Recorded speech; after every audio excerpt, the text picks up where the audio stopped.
Bismillahirrahmanirrahim. Assalamualaikum warahmatullahi wabarakatuh. Waalaikumsalam warahmatullahi Warahmatullahi wabarakatuh. wabarakatuh. Selamat siang, salam sejahtera, salam sehat, dan salam pengadaan Bapak Ibu. Selamat datang dan selamat siang kami haturkan kepada Bapak Yuswanto, Ketua DPD IAPI Jawa Timur, Ibu Diah Muharini, Kepala UKPBC Kabupaten Magetan, yang akan menjadi moderator siang hari ini. Kemudian Bapak Dodi Priambada selaku narasumber hari ini, serta pengurus DPD IAPI Jawa Timur dan rekan-rekan admin yang telah hadir di siang hari ini. Perkenalkan, nama saya Neno, salah satu tim admin yang ada di DPD Jawa Timur yang akan memandu kegiatan hari ini. Alhamdulillah, puji dan syukur kami panjatkan kehadirat Allah Subhanahu wa Ta'ala, Tuhan yang Maha Esa, yang telah melimpahkan rahmat, nikmat, iman, sehat, serta karunia-Nya kepada kita semua, sehingga Bapak Ibu pada hari ini, hari Rabu, tanggal 26 Februari 2025, dapat hadir dan bergabung di webinar International Standard for Sustainable Procurement. Bagaimana kabar Bapak Ibu sekalian hari ini? Semoga Bapak Ibu Alhamdulillah senantiasa sehat. sehat dan selalu tersenyum. Berikut kami sampaikan susunan kegiatan siang hari ini. Kita nanti akan mengawali dengan doa terlebih dahulu. Kemudian sambutan yang akan disampaikan oleh Ketua DPD IAPI Jawa Timur. Kemudian kita tangkap layar bersama. Kemudian lanjut dengan pemaparan materi yang akan disampaikan oleh Bapak Dodi Priambada dan tanya jawab yang akan dipandu oleh Bu Diah Muharini. Kemudian di akhir kelas kita akan mengakhiri tangkap layar kembali. Baik, sebelum kita mulai agenda siang hari ini, mari kita tundukkan kepala sejenak. Kita panjatkan syukur atas nikmat iman juga kesehatan, sehingga kita dapat menambah ilmu yang insya Allah akan bermanfaat untuk kita semua. Berdoa dimulai. Baik, berdoa selesai. Sebelumnya mohon izin kami sampaikan demi kenyamanan bersama agenda hari ini. Kita sampaikan tata tertib terlebih dahulu Bapak Ibu, bahwa untuk kegiatan ini peserta tidak boleh diwakilkan oleh orang lain. Peserta harus meluangkan waktu dan berada di tempat yang kondusif agar suara kami terdengar jelas dimanapun Bapak Ibu berada. Peserta wajib menuliskan di tampilan Zoom-nya, yaitu nama Bapak Ibu, kemudian instansi. Kemudian peserta dilarang memakai foto sebagai profil di aplikasi video conference. Artinya kami harapkan Bapak Ibu kondisi kamera real time dimanapun Bapak Ibu berada. Peserta dapat melakukan pengecekan setelan audio tentang speaker ataupun mikrofon. Jadi supaya suara kami dan suara fasilitator nanti juga terdengar jelas dimanapun Bapak Ibu berada. Peserta tidak dibenarkan mematikan video selama webinar berlangsung. Nanti silakan ada keperluan mendesak disampaikan kepada tim admin untuk disampaikan melalui chat Zoom. Kemudian Bapak Ibu juga wajib mengisi daftar hadir, di mana nanti daftar hadir ini akan digunakan sebagai door prize. Karena di akhir acara akan ada door prize untuk 5 orang. Kemudian Bapak Ibu diharuskan memakai pakaian rapi dan sopan. Bagi bapak-bapak, mohon tidak merokok terlebih dahulu selama webinar berlangsung. Tidak lama, hanya 2 jam saja. Kemudian peserta nanti berkesempatan mendapatkan door prize 5 orang dengan syarat dan ketentuan berlaku, di mana Bapak Ibu harus hadir sampai akhir acara, mengisi daftar hadir sampai akhir acara, dan peserta yang mendapatkan door prize wajib kamera aktif dan tetap di dalam Zoom meeting ketika nama peserta tersebut disebutkan. Demikian untuk dapat disesuaikan ya Bapak Ibu supaya bisa nyaman bersama. Baik, selanjutnya yaitu sambutan yang akan disampaikan oleh Ketua DPD IAPI Jawa Timur kepada Bapak Yuswanto. Kami persilakan Bapak. Iya, terima kasih. Apakah suara saya terdengar dengan jelas? Jelas Bapak? Iya, terima kasih. Assalamualaikum warahmatullahi wabarakatuh. Waalaikumsalam warahmatullahi wabarakatuh. Selamat siang, salam sejahtera bagi kita semua. Yang saya hormati narasumber kita Bapak Dodi Priambodo, moderator kita Ibu Diah Maharini, dan teman-teman dari DPD IAPI Jawa Timur maupun yang saya hormati, saya banggakan seluruh peserta. Alhamdulillah siang berbahagia ini bisa bertemu dalam keadaan sehat. Saya juga sekaligus refreshing gitu ya, lama nggak muncul di pelatihan pengadaan barang jasa maupun di seminar-seminar karena memang ada sedikit kesibukan saya yang kebetulan sekarang saya masih PNS, meskipun sebentar lagi juga mau pensiun gitu ya. Saya sekarang tidak menangani pengadaan lagi, sehingga agak sedikit jarang di pengadaan ini. Baik Bapak Ibu, ini kami memang mempunyai agenda gitu ya untuk memperkenalkan sebuah standar yaitu ISO 4200 ya.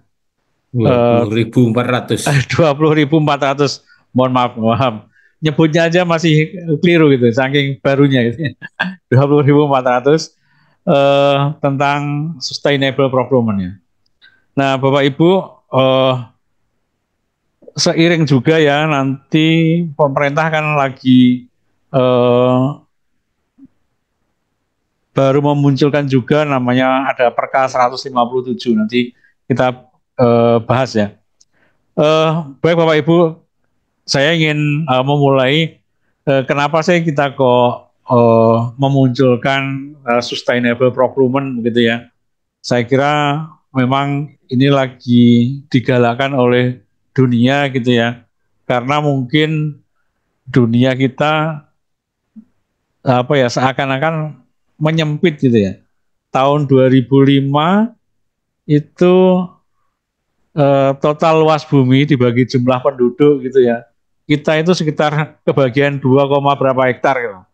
Tapi tahun ini 2000 ini sudah berkurang lagi, tinggal 1,8 apa berapa gitu ya. Ini semakin lama jumlah penduduk semakin banyak, sementara bumi yang kita diami tetap, sehingga tentu masalah lingkungan dan lain-lain perlu kita pikirkan. Maka untuk itu banyak acara di dunia ya yang hubungannya dengan sustainable digalakkan gitu. Nah, untuk itu termasuk di Indonesia juga punya komitmen yang kuat pemerintah ini untuk menyelenggarakan sustainable procurement tadi ya, sesuai dengan sebenarnya juga sudah dicantumkan di Perpres pengadaannya pemerintah ya, di Perpres 16 tahun 2018 yang ada perubahannya di Perpres 12 tahun 2021 ya. Itu di pasal 4 dan pasal 5 jelas-jelas mengamalkan pengadaan kita harus berkelanjutan atau sustain gitu ya. Nah, untuk itulah kali ini DPD IAPI Jawa Timur mempunyai prakarsa untuk memperkenalkan juga tentang ternyata ada sebuah standar internasional yang standar internasional untuk sustain procurement gitu ya, sustainable procurement, yaitu ISO 20.400.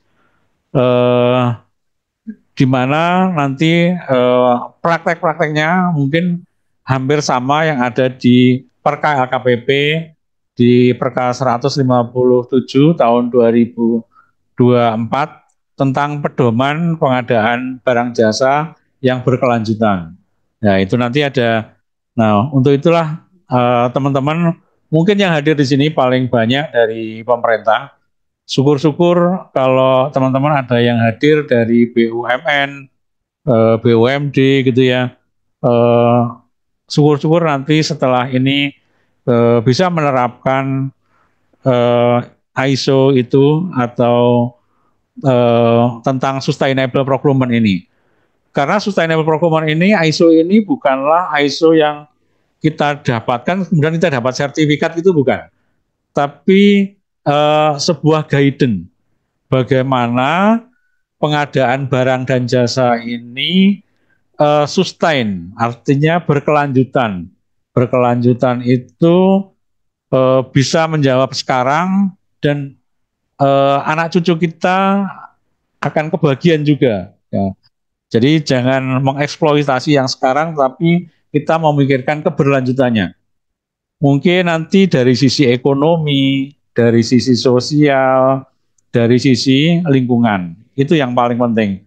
Dari sisi ekonomi, jelas kita bagaimana sebuah yang kita dapatkan, yang kita beli atau yang kita bangun itu mempunyai yang sesuai dengan kita mungkin di pengadaan barang jasa, yaitu value for money ya, betul-betul mempunyai nilai tambah yang mungkin bisa lebih murah, mungkin bisa di awal lebih mahal, tapi itu akan jangka panjang dan lebih sustain gitu ya. Nah, untuk yang sosial contohnya juga mungkin di pengadaan barang jasa yang sustainable procurement ini bagaimana bisa melibatkan ada kesetaraan gender dan lain-lain.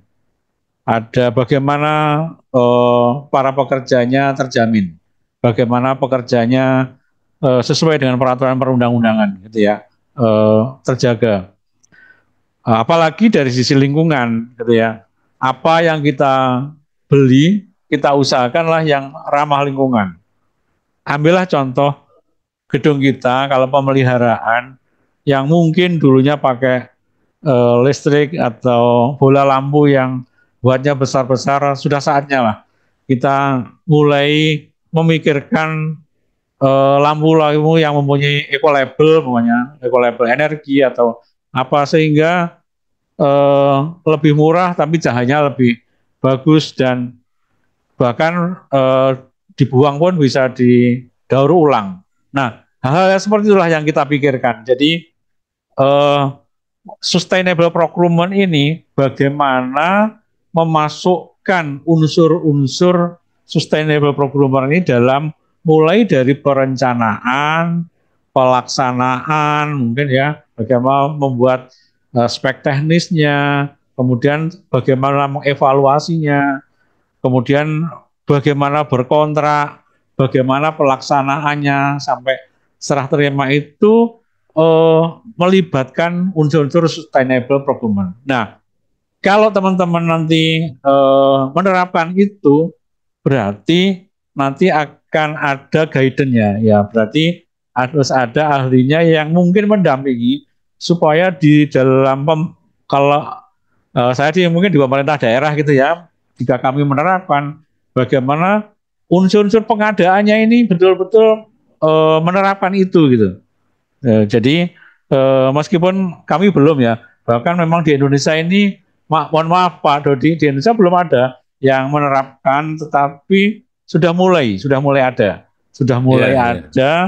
dan mereka sudah mulai pendampingan. Artinya masih proses, jadi masih proses. Ada beberapa BUMN yang memulai. Nah, padahal pemerintah kita menargetkan juga di tahun 2030 kita harus betul-betul menerapkan sustainable procurement. Dan LKPP sendiri di tahun 2020 sudah membuatkan pedomannya. Berarti ayolah kita semua mulai bergerak memikirkan tadi ya tentang pengadaan yang berkelanjutan.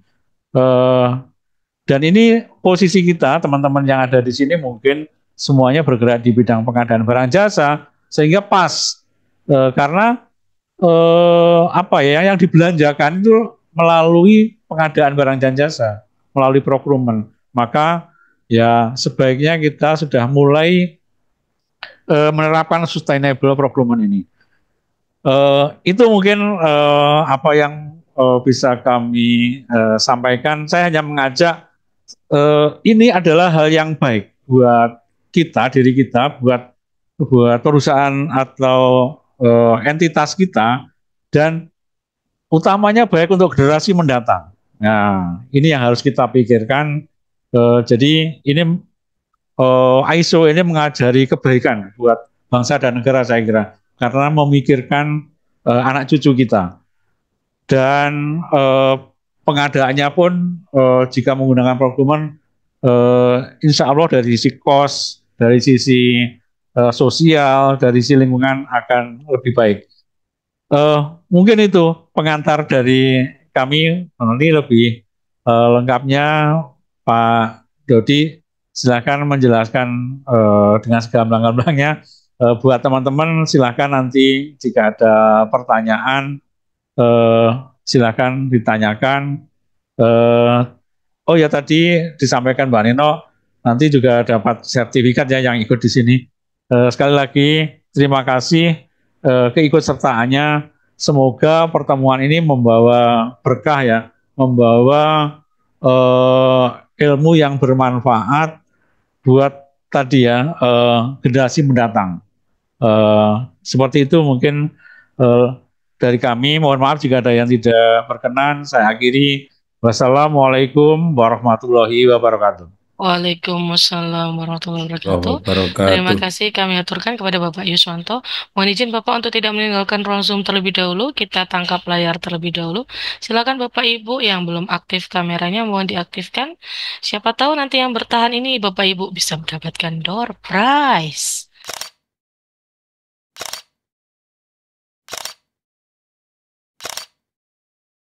Oke, baik. Terima kasih Bapak Ibu. Sambil kita duduk, nanti Bapak Ibu silakan menyiapkan kudapan atau air putihnya supaya tetap bisa mengkonsumsi air mineral karena kita duduk ya. Jadi supaya lebih nyaman. Baik, selanjutnya kita langsung ke acara inti hari ini dan kami sampaikan terlebih dahulu untuk tata tertibnya sesuai yang kami sampaikan di awal. Bagi yang baru bergabung bisa dibaca kembali di WA Group. Kemudian untuk daftar hadir akan kami kirimkan secara berkala di chat Zoom. Jadi Bapak Ibu nanti silakan monitor di chat Zoom. Selanjutnya kami berikan kepada Bu Diah Muharini untuk memandu kegiatan ini. Terima kasih Bu Diah. Terima kasih Mbak Neno. Oke, terima kasih Mbak Neno untuk kesempatan yang diberikan. Assalamualaikum warahmatullahi wabarakatuh. Selamat siang dan salam sejahtera bagi kita semua. Mohon izin Pak Yus, saya memandu acara dan saya juga menyapa, mohon izin Pak Dodi Priambodo. Selamat siang Bapak. Selamat siang.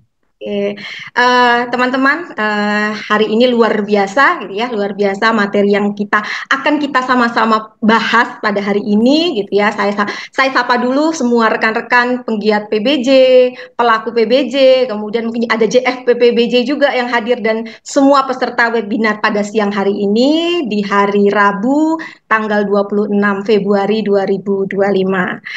Luar biasa materi yang kita hari ini terkait dengan International Standard for Sustainable Procurement atau yang biasa kita kenal dengan ISO 20400/2017. Hadir bersama kita di tengah-tengah kita kesempatan hari ini luar biasa pemateri yang nanti akan menjelaskan gitu ya semuanya apa itu ISO dan sebagainya, yaitu beliau adalah Bapak Insinyur Dodi Priambodo S Akuntansi, Sarjana Akuntansi MM. Oke, jadi Bapak Ibu tadi sudah disampaikan juga oleh Bapak Ketua Pak Yus ya terkait dengan international standard gitu ya untuk sustainable ini. Jadi ISO ini adalah sebuah standar internasional gitu ya yang sangat penting yang diadopsi oleh setiap organisasi tentunya khususnya untuk pengadaan barang jasa, yang memberikan panduan bagi kita gitu ya, bagaimana prinsip-prinsip keberlanjutan yang kita integrasikan, yang dapat kita integrasikan dalam pengadaan barang jasa, seperti itu. Jadi kalau kita bicara tentang pengadaan barang jasa itu bukan semata-mata cuman kita membeli barang yang paling murah gitu ya, tetapi lebih dari itu tentang pertimbangan dampak ekonominya, dampak sosialnya, dan dampak lingkungannya di setiap pengadaan yang dilakukan. Jadi sangat penting sekali gitu ya. Nah ini standar ini salah satu tujuannya itu untuk meningkatkan kredibilitas organisasi gitu ya Bapak ya. Jadi dengan harapan kita semua nanti, bahwa itu pemerintah daerah maupun BUMD atau BUMN gitu ya, kita bisa mencapai ISO 20400 2017 ini. Baik, saya akan membacakan CV gitu ya, atau profil dari pemateri hari ini, siang hari ini, yaitu beliau adalah Bapak Insinyur Dodi Priambodo. Beliau punya 2 gelar S1-nya ya, Teknik Sipil dan Akuntansi. Kemudian beliau juga Magister Manajemen gitu. Kemudian pengalamannya manajemen sistem expert, QMS, IMS, HSMS, dan masih banyak lagi ya. Beliau seorang trainer auditor manajemen sistem, trainer ISO 20400 2017 terkait dengan sustainable procurement. Kemudian beliau juga Manager of Quality Management System Division Semen Indonesia Group. Beliau Management of Finance and Accounting Division Semen Indonesia Group. Beliau Manager of Marketing Division Semen Indonesia Group dan Direktur Contraction PT Bangun Bumi Persada Sejati. Luar biasa. Hari ini nanti beliau akan memaparkan materi sebelumnya ya, kurang lebih mungkin nanti 75 menit ke depan Bapak untuk menyampaikan materi. Nanti setelah itu mungkin sekitar 30 atau 45 menit kita jawab gitu ya. Nanti akan disampaikan oleh beliau Pak Dodi, apa sih itu ISO 20400 2017 itu ya. Mungkin kalau sudah ada yang paham atau ada juga yang mungkin sama sekali belum tahu ya Pak Dodi, nanti mungkin bisa dijelaskan apa itu, terus bagaimana penerapannya di organisasi, kemudian apa sih sebenarnya manfaat bagi organisasi dan bagaimana cara kita mencapai ISO 20400 2017 tersebut. Tanpa berlama-lama, saya persilahkan kepada Pak Dodi untuk memaparkan materi pada siang hari ini. Monggo Pak Dodi, kami persilahkan. Assalamualaikum warahmatullahi wabarakatuh. Suara saya bisa didengar, Ibu, Bapak? Bisa, jelas sekali Bapak. Alhamdulillah. Semoga semua peserta untuk diskusi ya, atau perbincangan tentang International Standard for Sustainable Procurement dalam keadaan sehat dan bersemangat. Karena kalau semangat, insya Allah semuanya akan menjadi lebih baik, semuanya lebih baik. Bapak Ibu sekalian, saya senang sekali karena saya berada di lingkungan para ahli pengadaan, khususnya di Jawa Timur, yang insya Allah mempelopori bagaimana supaya proses procurement mulai dari planning sampai dengan monitoring dan evaluasi itu sudah memasukkan unsur sustainability.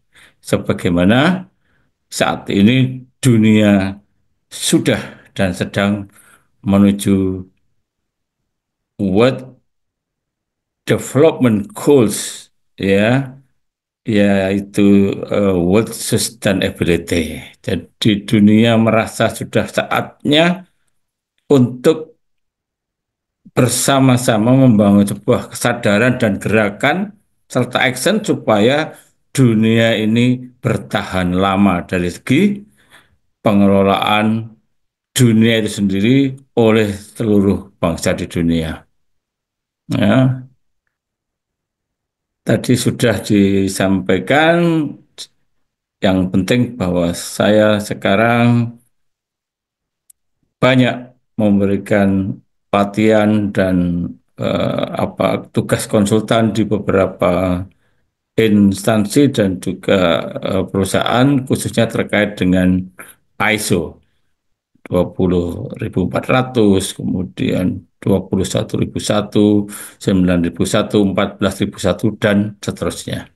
Ini induk organisasi saya, yaitu PT Global Certification Indonesia, yang berkantor di Tunjungan Plaza, lantai 15, Tunjungan Plaza 5 ya, di lantai 15. Bapak, Ibu, peserta diskusi atau Zoom seminar atau Zoom eh, learning, kita akan membagi menjadi 4 bagian. Yang pertama adalah introduction, kemudian kita akan mempelajari sebenarnya apa eh, sasaran atau tujuan dari ISO 20400 yang sudah masuk pada edisi 2017. Biasanya itu 5 tahun sekali diadakan perbaruan. Namun rupanya untuk procurement yang merupakan guidelines untuk sustainable procurement yang terbaru adalah di edisi 2017. Kemudian kita akan perkenalkan apa saja elemen dari ISO 20.400 2017. Dan yang sesi terakhir, kita akan coba membandingkan apakah Peraturan Presiden Nomor 16 Tahun 2018 dan ISO 20.400 2017 itu ada sebuah korelasi dan seberapa jauh korelasinya. Oke. Ya, kita masuk pada sesi introduction. Bapak Ibu sekalian, pada General Assembly Meeting atau sidang umum PBB tahun 2015 telah dibuat United Nations Resolution yang diberi tajuk atau diberi title Transforming Our World, ya, 2030 Agenda for Sustainable Development. Jadi sustainable procurement itu menjadi salah satu hal penting untuk mencapai sustainable development pada tahun 2030 atau pembangunan yang berkelanjutan begitu ya, yang telah dicanangkan oleh United Nations atau PBB, dan itu resolusi diputuskan dan dideklarasikan pada General Assembly Meeting atau sidang umum di Perserikatan Bangsa-Bangsa. Jadi hari ini kita menjadi salah satu agent untuk mempercepat bagaimana Indonesia bisa berpartisipasi lebih aktif lagi di dalam proses sustainable procurement sebagai bagian dari sustainable development of the world. Ya, tren yang ada di dunia ini ada 3 hal. Yang pertama adalah environmental, lingkungan hidup. Yang kedua adalah sosial. Dan yang tiga adalah governance. Governance, bagaimana kita menjalankan aktivitas bisnis dan juga aktivitas layanan lainnya, termasuk aktivitas pemerintahan. Isu di lingkungan itu adalah carbon emission, karena emisi karbon akan bisa merusak ozon kita. Kemudian wastewater treatment itu yang mempengaruhi kualitas hidup manusia, terutama untuk urusan tanah dan air. Ya, kemudian energy efficiency, di mana energi fosil yang akan habis pada saatnya. Bahkan di film-film fiksi ilmiah sudah digambarkan betapa ngerinya perebutan minyak, ya, sebagai salah satu energi yang tidak terbarukan yang dari fosil, ya. Jadi menuju kepada energi yang terbarukan. Makanya disebut energi efisiensi. Jadi kita harus menggunakan energi sesuai dengan peruntukannya. Kemudian konservasi sumber daya alam. Untuk sosial, kita tetap concern ya pada kesejahteraan para pekerja, ya, kemudian hak asasi manusia, kemudian keterlibatan orang-orang yang berada di sekitar pembangunan, ya, itu harus kita perhatikan. Jangan sampai ada sebuah program pembangunan, tetapi manusia yang ada di sekitarnya itu tidak merasakan nilai tambahnya. Kemudian isu yang terbaru di dalam sosial adalah inclusion dan diversity. Kita memberikan kesempatan bahkan kepada mereka yang difabel, mereka yang berkebutuhan khusus, dan kita juga tidak melihat dari bangsa apa, suku bangsa apa, maka dan tingkat sosial apa, itu kita terima dan kita pakai yang sama di dalam sistem sosial kita.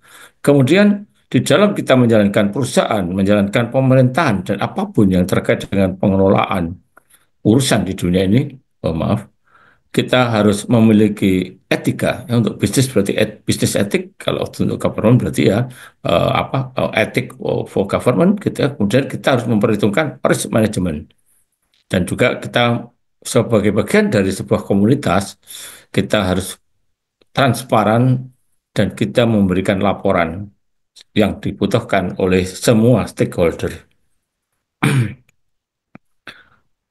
Oh, di sini ada tiga hal yang menjadi isu dari sustainability, yaitu social fairness, kemudian economic feasibility, dan environmental care.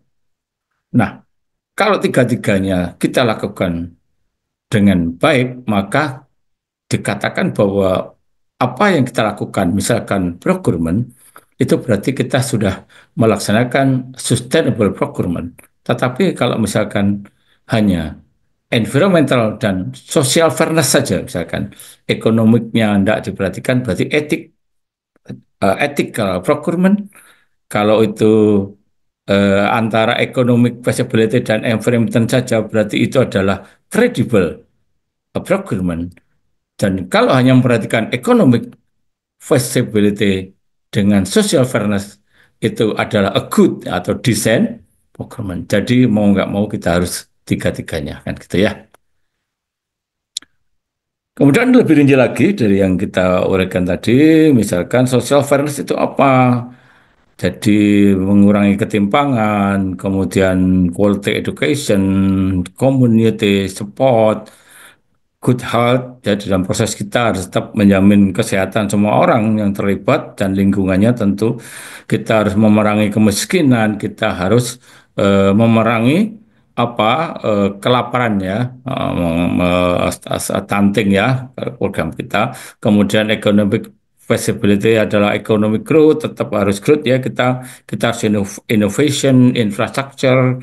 Kemudian kita tetap memperhitungkan responsibility pada production, ya, angka produksinya harus tetap tinggi, dan consumption-nya itu harus yang bertanggung jawab, ya, responsible consumption. Kemudian economic dan social fairness bertemu, ada aspek safety, diversity, decent work, ya, dan gender equality, decent work dan gender equality. Kemudian ada clean energy, climate action, waste management, circular economy. Kemudian ada sanitation, policy and law, community engagement, ya. Jadi keterlibatan ini masyarakat sekitar, ya. Kemudian di environmental care itu kehidupan di bawah laut yang tidak terasa, kita tidak tahu bahwa ternyata itu akan sangat berpengaruh terhadap kualitas lingkungan dunia. Kemudian kehidupan di atas tanah, kita butuh air bersih dan udara bersih, kita butuh pertanian yang sustain juga, yang sustainable agriculture, dan juga sumber daya alam. Oke. Nah, fakta, ya, Bank Dunia memberikan laporan bahwa sektor publik sudah mengadopsi sistem sustainable procurement. Jadi di dunia ini sudah, untuk public sector, untuk layanan publik, mereka sudah mengadopsi sustainable procurement. Kemudian ini justru dari perusahaan bisnis ya, swasta ya, 50% ini tahun 2024 dari global business, jadi artinya perusahaan-perusahaan yang sudah global, yang lintas dunia ya, itu sudah mengimplementasikan sustainable procurement. Nah, mudah-mudahan Indonesia, perusahaan-perusahaan Indonesia, perusahaan asing yang beroperasi di Indonesia nanti melalui perbaikan, penyempurnaan sistem procurement kita menuju ke sustainable procurement, kita akan menambah persentase 50% itu menjadi lebih besar lagi. Ini data sampai dengan akhir 2024. Kemudian para ahli procurement juga sudah memberikan tuntutan atau menyampaikan perlunya adanya kesetimbangan carbon emission dan absorption. Jadi antara peng, penghasil karbon, emisi atau polusi karbon itu harus diimbangi dengan bagaimana sebenarnya kita bisa melakukan tindakan untuk menyerap karbon. Nah, ini supaya apa? Supaya kualitas hidup kita, terutama udara, kemudian hewan dan tumbuhan juga bisa lebih sustain ke jangka panjangnya. Kemudian bagi perusahaan yang sudah mengimplementasikan, ternyata, nah ini yang disampaikan oleh Pak Ketua tadi, Pak Yuswanto, bahwa ada cost reduction 5-10%. Dan kemudian ada peningkatan brand valuation sampai dengan 15-30%. Jadi kalau kita menerapkan sustainable procurement, kita dapat cost reduction jangka panjang ya, jangka panjang. Karena apa? Nanti banyak hal yang harusnya rusak lebih cepat bisa lebih lama rusaknya atau tahan daya tahannya lebih lama, jika akhirnya secara jangka panjang ada cost reduction 5-10%. Dan secara brand, misalkan itu pemerintah, misalkan itu Pelindo, PT Pelabuhan Indonesia, misalkan itu perusahaan swasta, maka dia akan mengalami nilai brand, ya, image-nya dia, brand image-nya dia dan brand value-nya dia itu naik 15-30%. Mungkin yang paling gampang dibaca adalah bagaimana apresiasi perusahaan-perusahaan yang sudah go public. Tapi untuk perusahaan-perusahaan yang belum go public, kita bisa melihat dari hasil survei kepuasan pelanggan. Ya, ini kepuasan pelanggan. Oke. Apa tujuan dari ISO 20400 edisi 2017? ISO 20400 itu adalah internasional standar. Jadi Bapak Ibu tidak usah ragu karena ISO adalah dipakai di seluruh negara-negara di dunia. Dan insya Allah sampai dengan hari ini, kalau jumlah negara di dunia itu kalau nggak salah 197 negara ya, itu insya Allah sekitar 90% kurang lebih itu sudah menjadi anggota International Organization for Standardization atau ISO. Ya, ISO. Jadi kalau ISO bacanya bukan International Standardization Organization, tapi International Organization for Standardization. Ya, jadi oke, yakin internasional. Yang kedua, dia adalah Integrated Sustainable Procurement. Jadi guidance yang sudah memperhitungkan semua aspek, semua kepentingan stakeholder, semua sistem manajemen yang mengitari atau yang diimplementasikan di sebuah organisasi, institusi, atau perusahaan. Jadi jangan khawatir, semua stakeholder diperhitungkan. ISO 20.400 sebagaimana disampaikan oleh Pak Yuswanto sebagai Ketua IAPI, itu adalah guidance. Jadi bukan item for certification, tapi guidance. Pak, ada pertanyaan, apakah bisa disertifikasi? Bisa. Jadi kita akan disertifikasi untuk menguji bagaimana kita compliant terhadap guidance. Jadi bukti bahwa kita itu menerapkan guidance sesuai dengan yang telah ditentukan, itu bisa disertifikasi. Ya, walaupun bukan point certification, tapi di sertifikasi compliance-nya bisa. Ya. Terus yang terakhir adalah di ISO 20400 2017 risiko lingkungan, sosial, dan ekonomi diperhitungkan. Apa sebetulnya tujuan utama? Yang pertama itu untuk guidance. Ya, bagaimana kita mengintegrasikan sustainable procurement dengan proses-proses yang lain yang ada di institusi, organisasi maupun perusahaan. Ya, jadi yang pertama kita dipandu nanti bagaimana dengan sistem yang lain, gitu ya, dengan SDM, ya, dengan operation, ya, dengan service dan sebagainya. Kita dipandu sehingga tidak terjadi sistem yang tidak terintegrasi, ya, tidak ada disintegrasi sistem.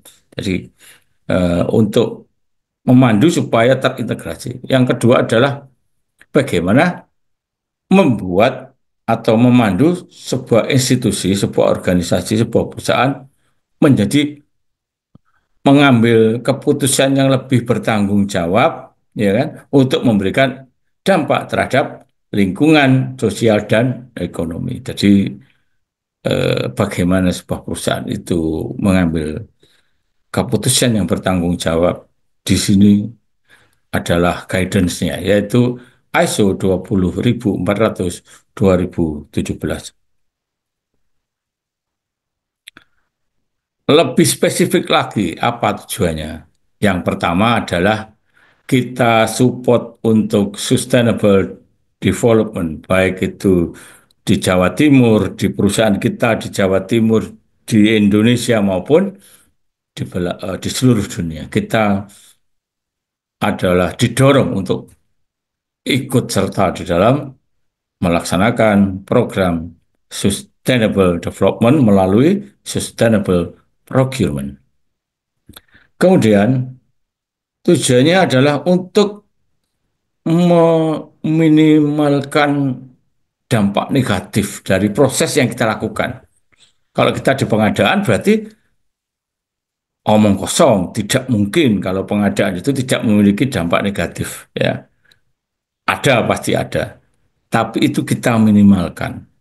Kita minimalkan. Misalkan itu pengadaan otomotif, pengadaan truk gitu ya. Ya, kita bagaimana supaya mulai dari perencanaan pengadaan itu sudah menyebut bahwa emisi karbon truk yang kita beli maksimal sekian persen misalkan satuannya apa ya untuk emisi karbon dan seterusnya. Misalkan pekerjaan, kenapa dibatasi kendaraan yang boleh beroperasi misalkan maksimal 5 tahun dari saat pengadaan. Itu tujuannya apa? Supaya tidak terjadi efek negatif safety, efek negatif emisi karbon, efek macet atau proyek akhirnya terhambat. Jadi itu termasuk bagian. Jadi kita minimalkan negatif impact-nya.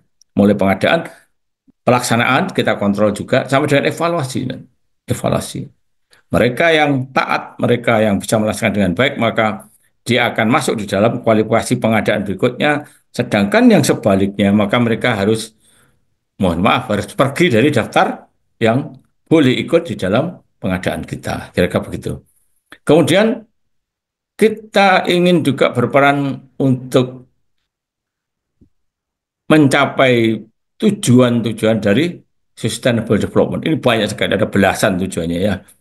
Nah, sustainable development kan lebih luas. Tapi kalau sustainable procurement nanti lebih spesifik lagi. Tapi kita juga ikut berperan dalam mencapai sustainable development goal. Jadi atau tujuan-tujuan yang lebih luas untuk sebuah pembangunan yang berkelanjutan.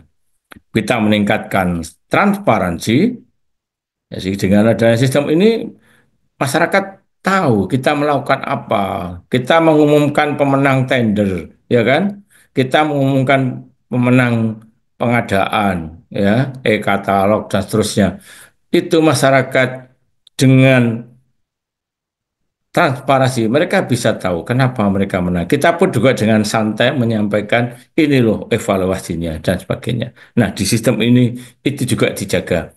Kemudian kita juga mendukung yang kita sebut dengan bisnis etik practice. Jadi apa memasukkan unsur etika di dalam sebuah bisnis.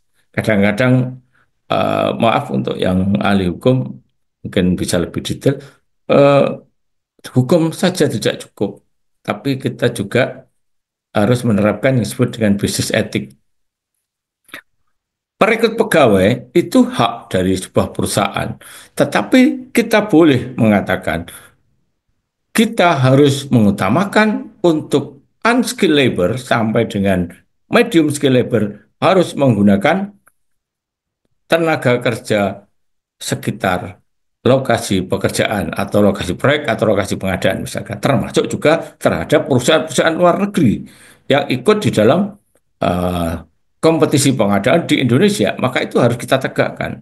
Nah, itu berarti etika, karena secara hukum tidak ada yang memang melarang siapa merekrut siapa, tapi secara etika kita memiliki itu tanggung jawab sosial kan gitu ya, kira-kira begitu. Nah, sekarang kita masuk pada elemen ISO 20400.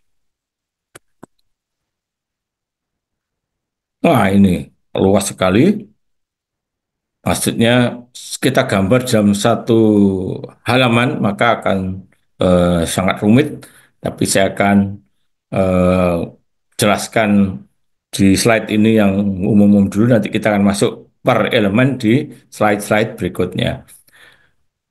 ISO 20400 membahas apa saja sih sebetulnya scope yang dibahas di guidance ISO 20400 2017. Kemudian apa sebetulnya referensi yang dipakai oleh ISO 20400 2017 dan istilah-istilah yang dipakai oleh eh, ini guidance ini ya ISO 20400 ini ya. Kemudian klausul 4 atau elemen 4 itu kita memahami apa fundamental dari sistem ini, yaitu pertama 4.1 itu konsep sustainable procurement-nya nanti di elemen 4.1, kemudian 4.2 adalah prinsip-prinsip dari sustainable procurement. Tadi Pak Yuswanto sudah menyampaikan beberapa darinya ya.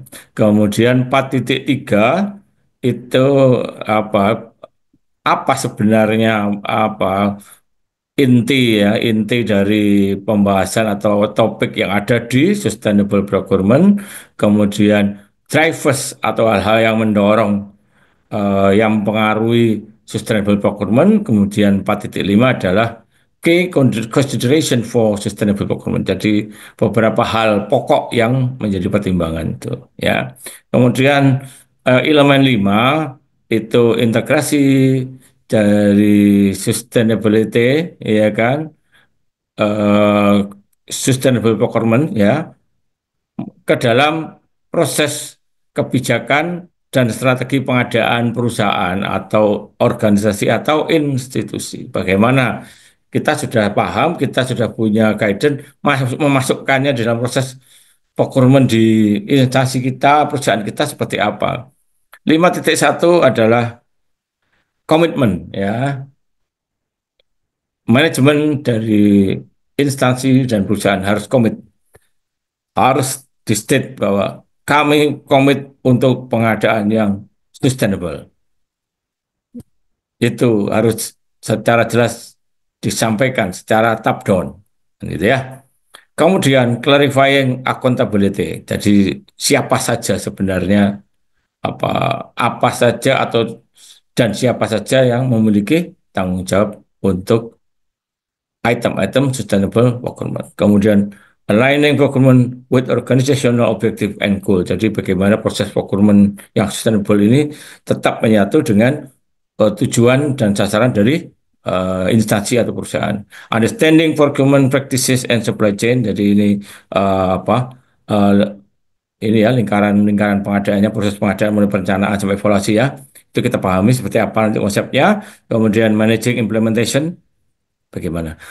Hari ini tidak mungkin kita membahas sampai detail, tapi nanti pada kesempatan lain mudah-mudahan kita bisa belajar bersama lagi. Kemudian elemen 6, bagaimana mengorganize fungsi-fungsi pengadaan terkait dengan bagaimana kita memasukkan unsur sustainability. Governing component kita bagaimana menyelenggarakan proses pengadaan, enabling people, kita memberi kesempatan pada orang-orang yang ada di sekitar kita untuk terlibat dalam proses itu, bagaimana kita mengidentifikasi dan melibatkan para stakeholder. Ya, kalau apa instansi ya berarti seluruh karyawan, kemudian eh, apa atasan atau unit yang membawai kementerian atau departemen atau bagian kan gitu ya, dan juga masyarakat. Kemudian bagaimana prioritas-prioritas yang harus kita lakukan nanti diatur di pasal 6, elemen 6.4. Kemudian bagaimana cara ini ada measuring dan improving performance. Jadi salah satu kelebihan dari ISO 20400 dan juga ISO-ISO yang lain itu mesti ada elemen mengukur dan menyempurnakan performance, meningkatkan kualitas atau meningkatkan output dari performance kita lebih baik. Itu mesti ada dan itu sangat mandatori. Jadi kalau misalkan unit pengadaan di mana misalkan di pemerintah kota mana gitu ya mengatakan sudah menerapkan 20400 2017, maka harus tercermin salah satu yang wajib dan harus nampak adalah bagaimana mereka mengukur efektivitas proses dan bagaimana mereka melakukan penyempurnaan yang berkelanjutan. Ya. 6.6 establishing a grievance mechanism. Ini komplain ya Bapak Ibu ya. Jadi kita juga harus menerima masukan dari pihak lainnya. Bahasa lainnya mungkin komplain, tapi ini mungkin lebih ke arah input gitu ya. Input apa ekspresi dari mereka yang terlibat gitu ya, itu harus kita kita dengar dari internal maupun dari eksternal. Kemudian yang ketujuh atau elemen terakhir, integrating sustainability into procurement process. Ini bagaimana sebetulnya aspek-aspek sustainability itu masuk di dalam proses pengadaan institusi kita, perusahaan kita. Bagaimana kita apa membuat sistem yang sekarang ini ya kan building on the existing proses, bagaimana kita masukkan di dalam proses yang ada ya kan, bagaimana kita merencanakan, bagaimana kita mengintegrasikan persyaratan-persyaratan dan spesifikasi yang tadi kita berikan contoh tadi emisi tadi masuk di dalam persyaratan-persyaratan dan spesifikasi, bagaimana kita memilih vendor, memilih kontraktor, memilih supplier, ya, kemudian bagaimana kita mengelola kontrak dan bagaimana kita mereview, ya, mempelajari dan kita menyimpulkan suatu kontrak itu seperti apa pasca itu dilaksanakan untuk perbaikan ke depan. Nah, ini uraian yang lebih detail, tapi mungkin nggak bisa detail banget ya.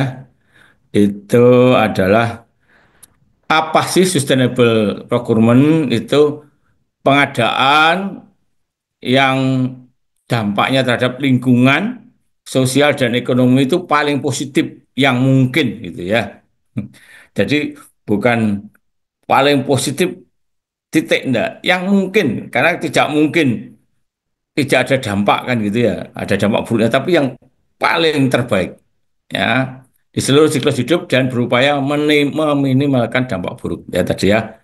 Jadi kita harus punya keyakinan yang kita lakukan ini adalah the best dari yang ada ya, sudah dimasukkan lingkungan, ekonomi ya, sosial termasuk semua. Instrumen ampuh ketika organisasi mempertimbangkan sustainability ya. Bagaimana perusahaan dan instansi itu sadar, komit untuk berkontribusi terhadap sustainable development. Itu masuk. Dan itu adalah Eh, mindset ya, cara pandang.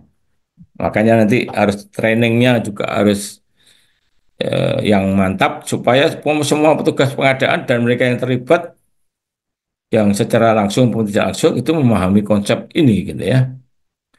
Kemudian prinsip-prinsip dari sustainable procurement itu ada 1, 2, 3, 4, 6, 8, 10, 12 ya, 12. Oh, ada angkanya. Yang pertama, ini sebenarnya angka yang untuk sustainable development lebih banyak lagi, tapi ada 12 yang masuk di dalam prinsip sustainable procurement. Jadi beda ya, development lebih luas, kalau procurement lebih sempit di pengadaan. Yang pertama, akuntabilitas, harus bertanggung jawab. Yang kedua adalah transparansi, ya. Artinya proses yang kita lakukan, ya, proses yang kita lakukan harus bisa diinformasikan pada stakeholder sesuai dengan wewenangnya masing-masing, termasuk masyarakat. Seperti tadi, kalau sudah diumumkan nggak ada seperti dulu misalkan, mohon maaf, zaman-zaman apa dulu ya, zaman jahiliyah kali ya. Begitu menang ya sudah itu urusannya yang menyelenggarakan pengadaan, padahal itu instansi pemerintah. Oh, kalau sekarang nggak bisa, semuanya harus apa istilahnya harus fair ya, harus fair, harus transparan. Yang ketiga adalah eh, perilaku yang etis. Dalam arti semua praktek kita harus menjunjung tinggi etik ya. Kemudian yang keempat adalah full and fair opportunity. Jadi kesempatan dibuka kepada siapa saja asal mereka memenuhi syarat maka tidak ada yang bisa melarang. Respect for stakeholder interest seperti yang saya sampaikan tadi, semua stakeholder harus kita hargai apa yang seharusnya mereka bisa dapatkan dari pengadaan ini, terutama informasi dan apa ya atau siapa yang tidak boleh. Jadi kita harus hormat. Yang keenam, kita harus menghormati hukum internasional. Jadi ya etika dan hukum internasional ini mungkin menjaga supaya pengadaan internasional pun tidak boleh atas nama melindungi dalam negeri, ya kan? Kadang-kadang apa law and norm internet international and law and normnya tidak ditaati gitu ya. Jadi etika dan hukum internasional, norma hukum dan etika internasional tidak diimplementasikan. Ini juga masalah gitu ya. Kemudian menghormati hak asasi manusia, tadi salah satu contoh itu berkebutuhan khusus kalau memang ada pekerjaan yang bisa dilakukan oleh mereka yang berkebutuhan khusus, ya tidak boleh kita tidak memberi kesempatan mereka untuk ikut berkompetisi ya gitu ya dan jadi pegawai kita misalkan atau menjual karya mereka gitu ya. Kemudian harus melahirkan inovasi solusi yang inovatif. Jadi dunia ini butuh inovasi, begitulah kira-kira ya. Di pengadaan ini juga begitu. Harus ada unsur inovasi, jangan sampai ya seperti kemarin gitu ya. Ya, ini mestinya harus ada di perencanaan awal, di spesifikasinya, persyaratannya, peralatannya, dan sebagainya harus yang inovatif gitu ya. Kemudian fokus pada kebutuhan, jadi tidak usah ditambah-tambahi gitu ya. Maksudnya itu supaya ini fungsinya yang memang kita butuhkan, jangan terlalu banyak apa kembangannya gitu ya. Apa itu tambahan-tambahan yang membuat tidak efisien gitu ya. Integration, jadi semua proses ini harus tidak boleh apa disintegrasi dari proses-proses yang lain di instansi atau perusahaan itu. Kemudian semua biayanya harus betul-betul dianalisa. Tidak ada maksud 20.400 ini ISO itu bermahal-mahal. Semuanya harus ada analisa biayanya dan yang terakhir yang saya sampaikan tadi, di sini harus terbaca adanya continual improvement. Dari mana?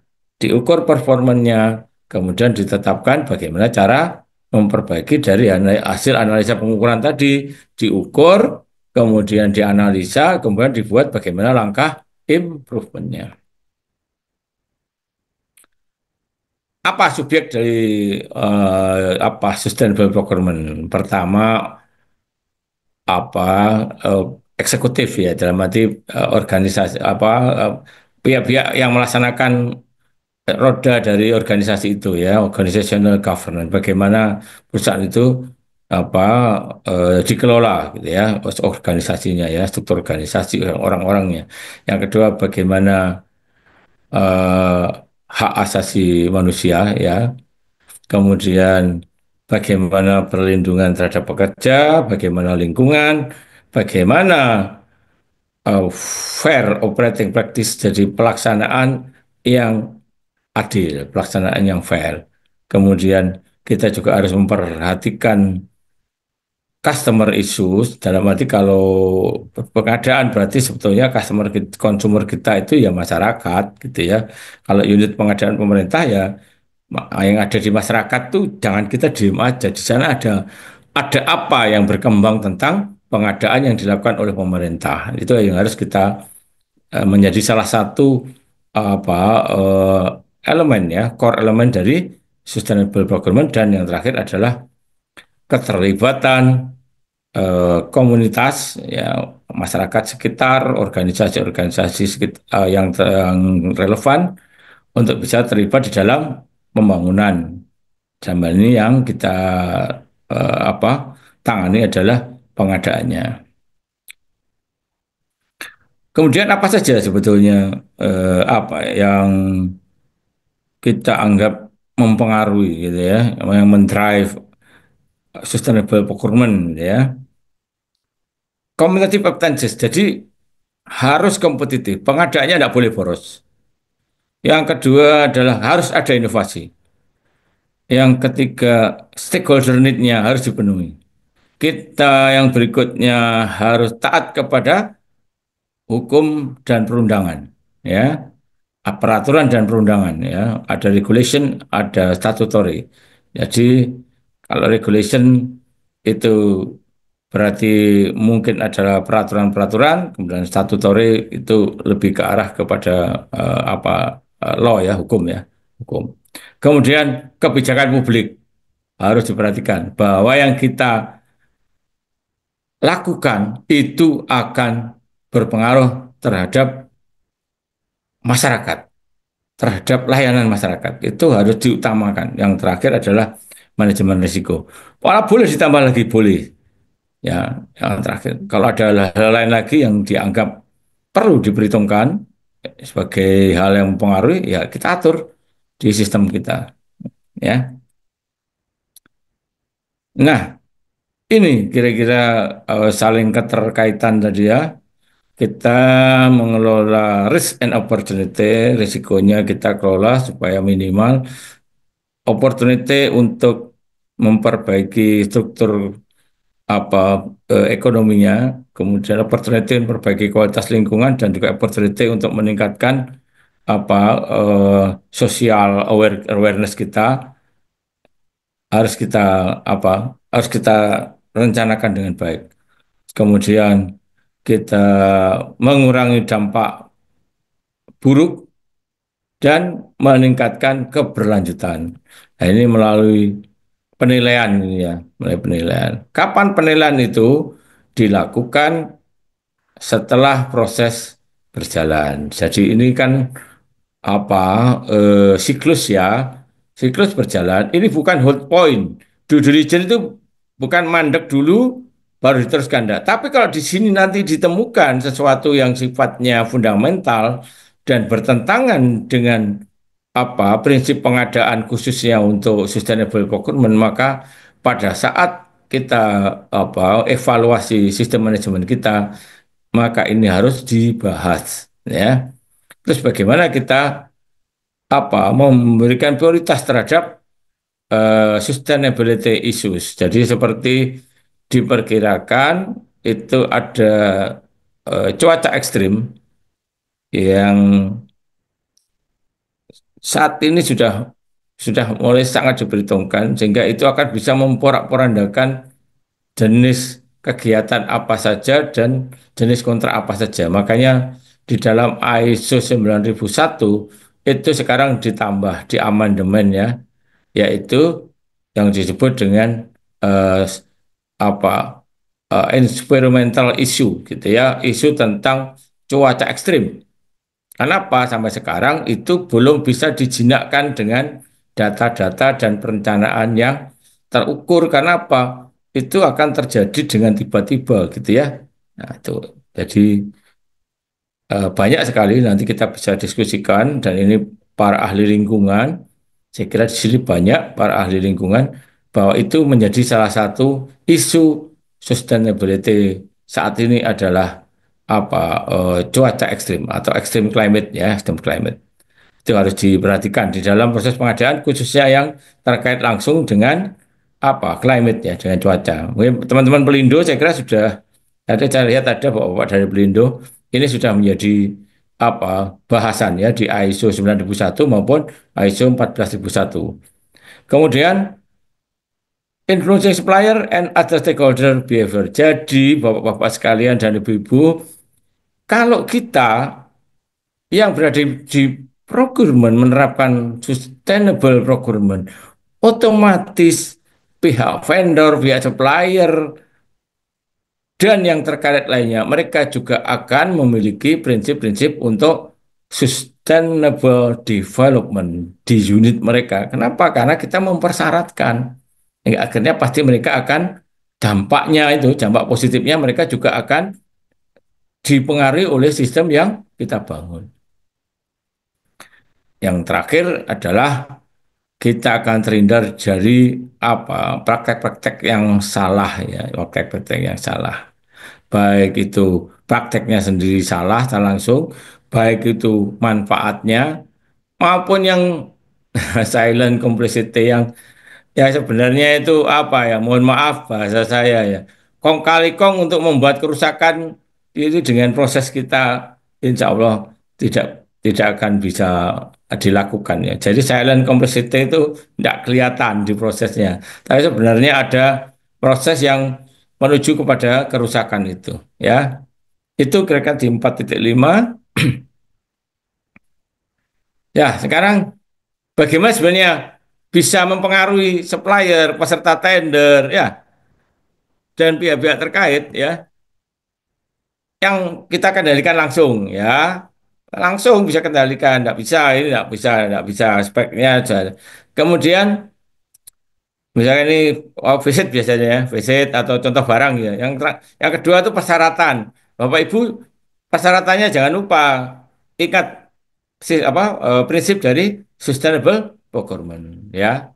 Persyaratan kontraknya. Yang kedua adalah apa? Proporsi penjualan representasi organisasi ke pemasok. Dalam arti kalau itu baik ya diberi kesempatan luas. Kalau itu tidak baik ya kita tidak berikan kesempatan yang luas atau bahkan tidak boleh kan gitu ya. Terus kemudian bagi supplier, vendor, kontraktor yang menerapkan sustainable project atau sustainable supply gitu ya. Kalau di mereka kan berarti supply ya. Yang sesuai dengan artinya persyaratan kita dipenuhi, ada baiknya diberikan insentif. Ya, insentif tidak harus uang Bapak Ibu. Award kan bisa ya. Misalkan 1 tahun sekali dari yang berwenang, misalkan pemerintah, provinsi, dinas PU, dinas apa yang terkait dengan pengadaan, memberikan semacam penghargaan bagi vendor, supplier atau kontraktor yang sangat care terhadap eh, sustainable development gitu kira-kira ya. Terus kemudian bagi pemasok itu reputasi, makanya apa insentif tadi juga yang akan meningkatkan. Jadi bagi kita ini jadi prioritas ya, bagi prioritas ya, yang mereka yang taat pada sustainable procurement itu jadi prioritas. Kemudian kolaborasi instansi kita dengan instansi lain. Jadi ditularkan dua-duanya. Oh dari apa procurement mungkin mengajak dinas teknis misalkan bersama-sama kita untuk support prinsip dari sustainable procurement. Terus kemudian kemampuan organisasi untuk melibatkan pemerintah, ini urusannya regulasi Bapak Ibu ya. Kita alhamdulillah di Perpres maupun di LKPP kan sudah ada ya.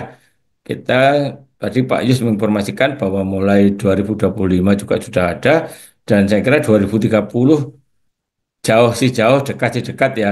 Insya Allah kita sudah juga Indonesia sudah bisa berperan secara maksimal dan sesuai dengan target apa menerapkan sustainable development.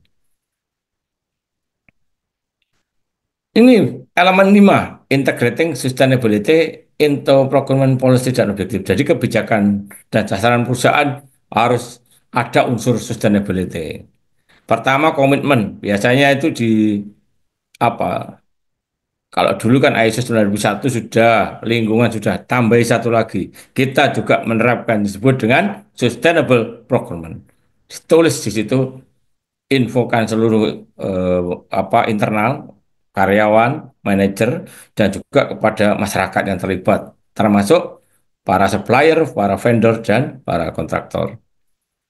Kemudian clear accountability. Kita sampaikan achievement kita. Oh, kita begini-begini, masalah lingkungan, masalah sosial, ya, masalah ekonomi seperti ini. Jadi kita harus bisa, kalau perlu diadakan eh, konferensi pers tahunan ya terkait dengan tiga hal tadi ya tentang sustainability faktor kita. Oh, kita sudah berperan bla bla bla bla untuk lingkungan, untuk ekonomi, dan untuk sosial.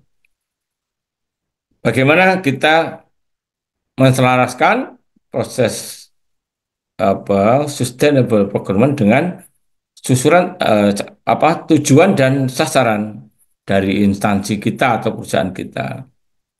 Kita kemudian memahami bagaimana praktek supply chain dan juga praktek procurementnya di organisasi kita. Itu diatur di elemen 5.4. Kemudian yang terakhir kita bagaimana mengelola proses pengadaan. Itu proses PDCE Bapak Ibu, plannya bagaimana, pelaksanaannya bagaimana, kemudian monitoringnya, kontrolnya bagaimana, dan bagaimana kita memperbaiki, mengimprove dari performan PDC sebelumnya menjadi act lagi. Kita melakukan aksi terhadap hasil evaluasi monitoring yang dilakukan. Ini halaman 5. Kemudian, nah apa? Ini contoh ya, bagaimana akuntabilitas di masing-masing level ya.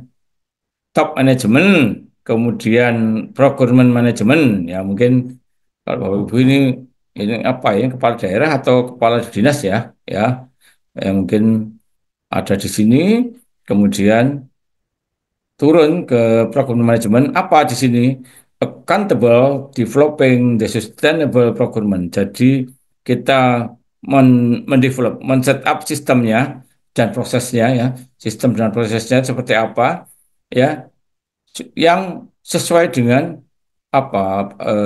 tujuan sustainability kita ya.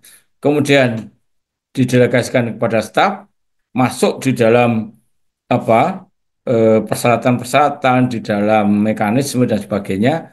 Kemudian juga akhirnya diteruskan semua itu kepada semua saja yang terlibat di dalam proses pengadaan. Jadi jangan sampai hanya berhenti di atas atau sebaliknya bawah sudah seperti hari ini kan mungkin ya mohon maaf barangkali kan tidak menyentuh ke top manajemen. Ini bahaya juga gitu loh.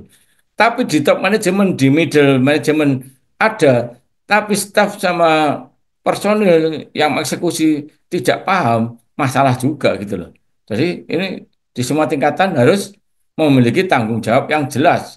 Siapa melakukan apa dengan cara bagaimana kan gitu ya terkait dengan sustainable procurement. Ini yang harus dipertimbangkan ya. Ini proses utamanya, kemudian bagaimana kompleksitas dan seberapa sulit pengadaan kita ya. Number of ties itu kan ada berapa jenis gitu ya. Kalau semakin lebar tentang kendalinya berarti kan tiersnya, number of tiers-nya itu lebih banyak gitu ya. terus kemudian bagaimana transparansinya, siapa saja pihak yang terlibat, dan bagaimana pengaruh pihak luar. Apa ini pihak luar ini? Mungkin pemegang merek.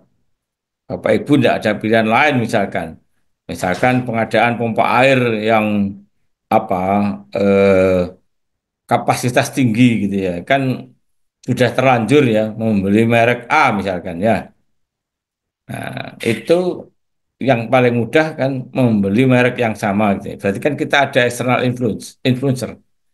Mereka tidak ikut tender mungkin, tapi mereka pemegang merek mungkin ya. Nah, apa yuk tendernya kita dengan pemegang merek ya is okay gitu. Kadang-kadang kan tidak memungkinkan gitu. Misalkan kita tender truk gitu ya, kan tidak mungkin kita ngundang Toyota, ngundang Isuzu. Sepertinya kok enggak. Tapi paling kan kita apa ini ya distributornya ya, dealernya atau bahkan mungkin bukan dealer, bukan distributor gitu ya. Mungkin adalah apa agen gitu ya, lebih rendah lagi gitu ya. Nah ini maksudnya external influencer seperti itu. Perbankan itu external influencer. Perbankan tidak memberikan kemudahan untuk bank garansi, sementara Bapak Ibu mempersyaratkan bank garansi, ya itu juga dari aspek ekonomi tidak ketemu. Kenapa? Karena kalau bank sudah tidak menyediakan layanan bank garansi dengan biaya murah misalkan, bahkan mungkin kolateralnya di atas 100%, itu sama dengan Bapak Ibu membuat proses yang menyulitkan diri sendiri dan juga menyulitkan para vendor, para supplier, para kontraktor kan begitu ya kira-kira salah satunya begitu. Nah, harus ada jalan tengahnya gitu ya. Asuransi barangkali ya suruh telepon dan seterusnya tentu tadi kan ada namanya risk management. Seberapa resiko itu akan kita kelola kan gitu. Wah, kalau itu resiko tinggi, peralatannya dari luar negeri dan sebagainya, mau nggak mau bank garansi untuk performance garantinya, untuk down paymentnya ya sudah, mau nggak mau walaupun ada kebijakan bank yang seperti itu, kita harus tetap mempersyaratkan. Nah, itu kira-kira contoh realnya seperti itu. 5.4 sekarang 6. Bagaimana organisasi fungsi pengadaan ya supaya sustainable. Dianalisis ya, sebenarnya seperti apa sih, di mana siapa yang memberikan spek persetujuan, di mana yang jangan lupa yang review siapa ya. Sampai akhirnya oh seperti ini. Kemudian peraturan dari pengadaan yang ada itu dimasukkan di mana supaya masuk gitu ya. Mohon izin Pak Dodi, ini Ya, waktunya 15 menit lagi. oke, siap. Sudah 6 tinggal Makasih. satu. Ya, Tinggal terima kasih ya Pak. 1,5 lah ya. Mohon maaf Bapak Ibu. Ya, jadi yang harus masuk di peraturan. Jangan sampai kita sudah mahir di apa sustainability atau sustainable procurement, tapi tidak masuk di dalam apa ini kita apa rencana pengadaan kita ya. Nah, tidak masuk ya masalah gitu ya, masalah. Kemudian orangnya harus ada, organisasinya harus ada, tugasnya jelas gitu ya, dan ada evaluasi nih Bu, Bapak Ibu, indikator kinerjanya harus ada. Jadi jangan sampai dilepas. Evaluasinya tidak memperhitungkan itu, jadi ya akhirnya ya baik-baik saja gitu ya. Padahal mereka tidak melaksanakan fungsi sebagai petugas atau personel untuk procurement yang harus memperhitungkan sustainability. Kemudian juga hubungan yang jelas sebetulnya di pengadaan itu apa saja sih sebenarnya yang berpengaruh kan gitu ya. Kan gitu ya. Harus jelas gitu ya. Kemudian jangan lupa melibatkan personel pengadaan di dalam keputusan yang terkait di instansi di apa di unit yang lebih tinggi barangkali pemerintah daerah, pemerintah kota, pemerintah provinsi, kalau perusahaan ya di top manajemen untuk membahas masalah sustainability dari pembangunan atau sustainable development. Ya, nah ini sekarang 6.1 itu bagaimana cara ngukurnya ya, mengukur governing procurement-nya itu dilaksanakan, kemudian melibatkan people, kemudian apa stakeholder-nya siapa saja, kemudian bagaimana prioritasnya. Nah, 6.5 itu bagaimana mengukur dan mengimprove performanya. Ketaatan, sorry, dari perencanaan bagaimana dilihat, oh ya masuk sustainable apa programnya masuk elemennya dan sebagainya ya. Ini saya bicara khusus untuk aspek sustainability-nya ya. Tentu kan yang lain banyak. Kemudian setelah itu di apa pelaksanaan pemilihan vendor atau suppliernya masuk. Kemudian pelaksanaannya masuk, kemudian setelah itu bagaimana realisasinya. Terus kemudian bagaimana apa masukan dari pihak luar itu bisa kita kelola dengan baik. Itu harus ada. Jadi jangan sampai kita menutup dari masukan dari yang lain. Kalau pemerintah barangkali ya dari apa DPR ya, DPR tingkat kabupaten, kota atau provinsi atau bahkan pusat gitu ya. Kemudian tokoh masyarakat, organisasi, misalkan apa itu organisasi penyedia alat berat, misalkan organisasi apa dan sebagainya. Itu juga termasuk harus kita perhatikan ya. Oke. 611 itu bagaimana pelaksanaannya dan yang 612 itu bagaimana sistem dan prosedurnya. Nanti di ISO 20400 dijelaskan itu kita seperti apa seharusnya dilaksanakan. Keterlibatan manusia, manusia yang ada di organisasi kita harus ada kultur organisasi, kemudian ada performance management tadi itu dinilai. Ah ini 623 ini harus ada proses learning dengan apa melalui kolaborasi. Yang paling gampang itu Bapak Ibu ya dikirim ke training itu juga gampang. Tapi biaya tidak ada. Kirim satu kemudian mengadakan FGD gitu ya. Apa fokus group discussion gitu ya. Yang memberi materi adalah mereka yang sudah dikirim pelatihan. Gitu ya. Jadi yang gampang pelatihan keluar tidak bisa, in-house training tidak bisa karena biaya. Ya kirim satu dua orang, nanti setelah itu kembali menjadi apa fasilitator di dalam fokus group discussion FGD ya di masing-masing kelompok, terutama di procurement. Kemudian 624 kita membuat prosedur ya. Nah ini apa bagaimana sebetulnya memberikan mereka guidance ya pelaksanaan kan gitu. Kira-kira pelaksanaannya seperti yang saya sampaikan itu. 6.2 sudah selesai enabling people ya. Kemudian bagaimana kita melibatkan stakeholder nanti diatur jadi siapa saja sopo wae. Siapa saja stakeholder kita monggo Bapak Ibu yang tahu yang jelas kan instansi pasti ya, kemudian departemen atau apapun yang di atas kita yang berkepentingan terhadap penugasan ini dan juga laporannya, masyarakat, organisasi terkait, dan seterusnya ya.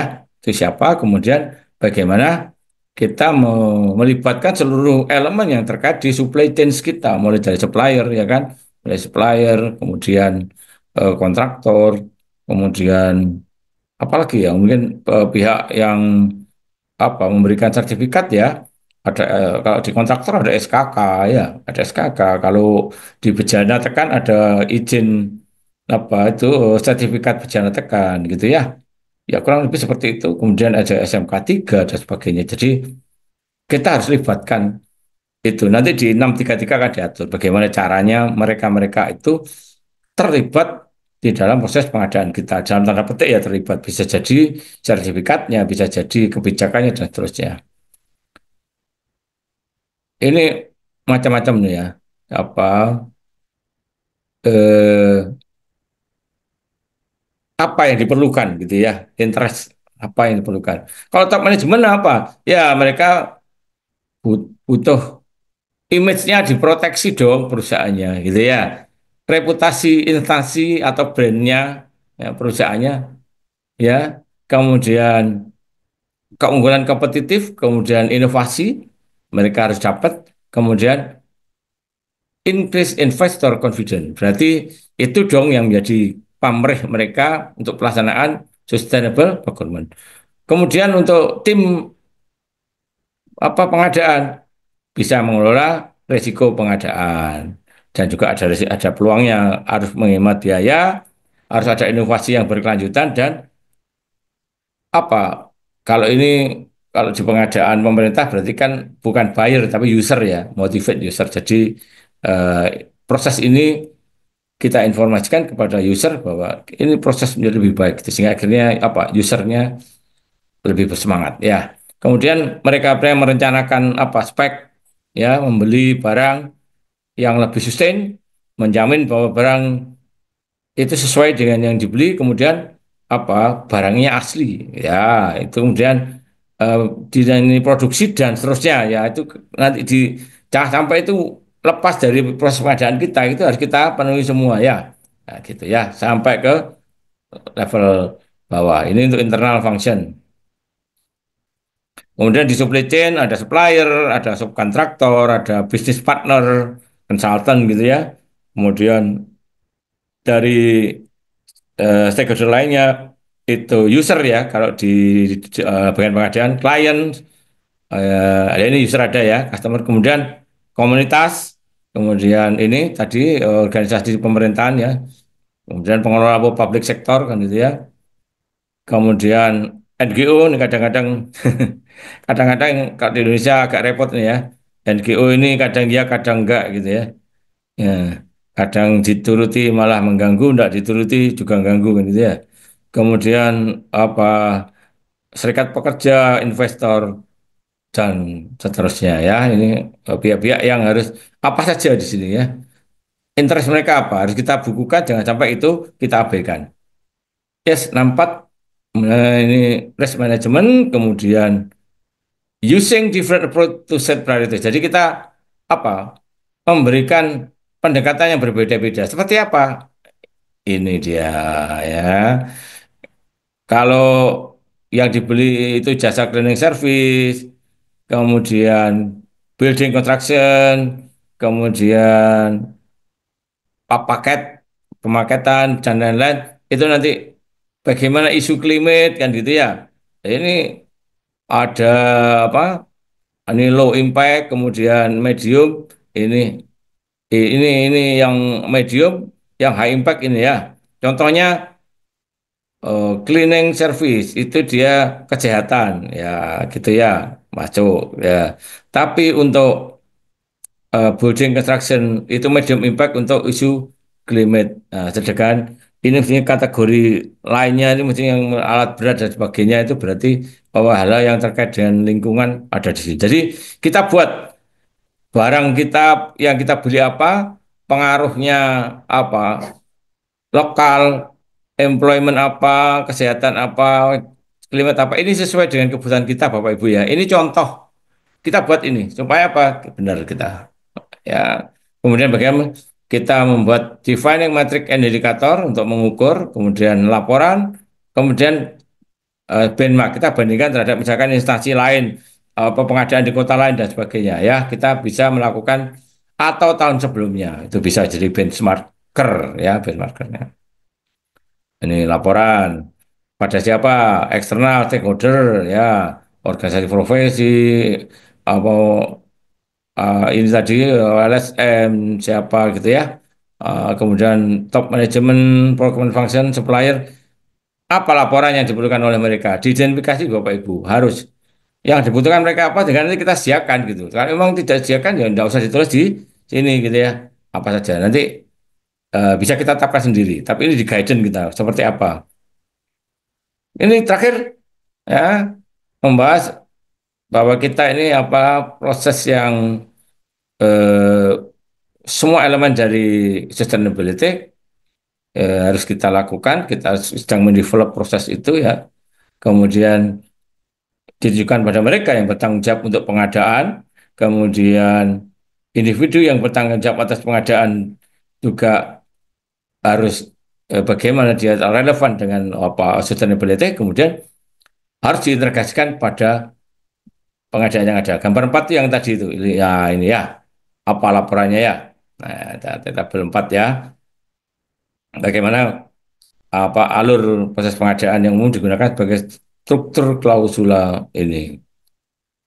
Nah, kemudian oh sorry, ini gambar empatnya ini ya yang di bawah ini, sorry. Ini, nah ya, ini setting prosesnya, kemudian eh, perencanaan, kemudian spek-spek tadi ya, persyaratan, kemudian milih suppliernya bagaimana, mengelola kontraknya bagaimana dan bagaimana kita mereview dan mengambil pelajaran dari kontrak yang sudah kita buat, ya, ya gitu. Kalau ini di perencanaan tadi ada juga sih review kontrak, berarti artinya secara global. Tapi ini mungkin juga bisa berlaku untuk kontrak yang sedang akan ditandatangani juga bisa. Juga termasuk bagaimana mereview kontrak yang sudah berlalu juga bisa. Karena apa? Tujuannya nanti kita mendapatkan informasi sebenarnya kontrak kita seperti apa gitu ya. Kalau reviewnya itu biasanya sebelum ditandatangani, kalau learningnya biasanya kontrak yang sedang berjalan atau sudah berjalan. Oke. Ini jadi 72 itu planning, 73 itu mengintegrasikan di dalam spek-spek dan persyaratan, milih supplier, mengelola kontrak, kemudian reviewing dan learning from contract gitu ya. Jadi ternyata di sini yang diutamakan adalah apa setelah ya Bapak Ibu 7.6 itu setelah kontrak ini ya. Setelah kontrak yang diutamakan di sini. Mungkin kalau review kontrak tadi di tahapan planning gitu ya di kontraknya sebelum tender ya. Tapi kalau yang di sini 7.6 ternyata adalah performanya berarti sudah dilakukan. Apa saja planningnya? Ya, resiko yang terkait dengan sustainability, kemudian cost analysis, kemudian organizational need yang diperlukan oleh instansi kita itu dipenuhi enggak gitu ya, penuhi enggak kan gitu. Ya, harus saja dia diperhitungkan di planning, kemudian analisa dari market. Dalam arti kan kalau instansi pemerintah ya bagaimana sebenarnya para user itu membutuhkan apa yang kita adakan ini seberapa banyak macamnya, seberapa cepat kan gitu ya. Setelah itu kita punya yang disebut dengan menyelesaikan strategi sourcing, strategi kita untuk mengadakan sesuatu. Kemudian ini jadi sebenarnya cost yang harus kita bayar itu adalah yang sampai di sini. Harga yang kita beli ya acquisition use and end of life cost ya. Jadi apa untuk memiliki itu kan ada prosesnya segala macam ya. Kan gitu ya. Segala macam kan panitia segala macam ada ya. Kemudian cost benefit of risk and opportunity ya. Karena kita sudah menerapkan sustainable procurement maka ada memang cost ya untuk apa yang muncul karena ini sustainable procurement. Terus kemudian ada cost eksternal, kemudian ada lagi hal yang sifatnya non sosial ya. Nah, ini memang kelihatannya ini bertambah kosnya, tapi nanti akan kita lihat bahwa ternyata semua itu akan di jangka panjangnya akan memberikan benefit gitu ya. Ini kalau ini kosnya ini ya, ini kosnya. Oke. Nah, ini kalau kalau dari bisnis kan gitu ya. Ya, ini akhirnya kan apa kalau influence-nya signifikan, kemudian kita tinggi, ini kita organisasi kita untuk menerapkan apa sustainable procurement, maka kita akan menjadi penggerak pasar gitu ya. Kalau procurement ya kita akan menjadi unit procurement yang memang apa memiliki daya tawar yang sangat tinggi gitu ya. Tapi kalau tidak begitu signifikan, paling enggak kita apa menjadi unit procurement yang baik ya. Kalau Mohon izin selebihnya Pak ini ya Dodi, habis ya. waktunya sudah habis, tapi monggo 1 menit lagi boleh lah untuk Ya ya ya ya. teman-teman Keras sedikit kok. Kelas satu ya. halaman aja Ya, ini. Ya, jadi di sini ada prakualisi pemasok itu artinya setelah satu proses pengadaan nanti kan apa kita pengadaan berikutnya yang sejenis kita akan melihat apa pemasok ya. Nah, di sini adalah evaluasi terhadap kinerja atau performa dari para supplier dan peserta tender. Di sini intinya nanti kita akan jelaskan bagaimana caranya. Jangan lupa itu menjadi salah satu poin penting ya. Ini sama ya, pemasok rekam jejaknya nih ya, rekam jejaknya. Jadi semuanya harus kita monitor dengan baik. Mereka yang blacklist ya blacklist gitu ya. Mereka yang baik ya kita berikan kesempatan ya gitu kan. Ini prakualifikasi tadi, ini yang bagus sekali, yang apa yang bagus dan ini ya pas-pasan ya, ada gitu ya. Ini mengelola tender, ini kalau kita lihat bagaimana aturannya, tapi kalau kita belum memilih ya, ya prioritas bagi yang istimewa, ya, distinktif ya, yang apa excellent ya, paling nggak yang good. Tapi kalau yang tender yang bisa kita alami kan, ya pokoknya memenuhi syarat kan basic gitu ya. Oke, ya saya kira itu nanti untuk peraturan presiden tentang pengadaan barang jasa nanti bisa kita pelajari di lain waktu. Ternyata kita membutuhkan waktu Waktunya panjang. kurang ya Pak ya, padahal sudah lumayan 75 menit lewat.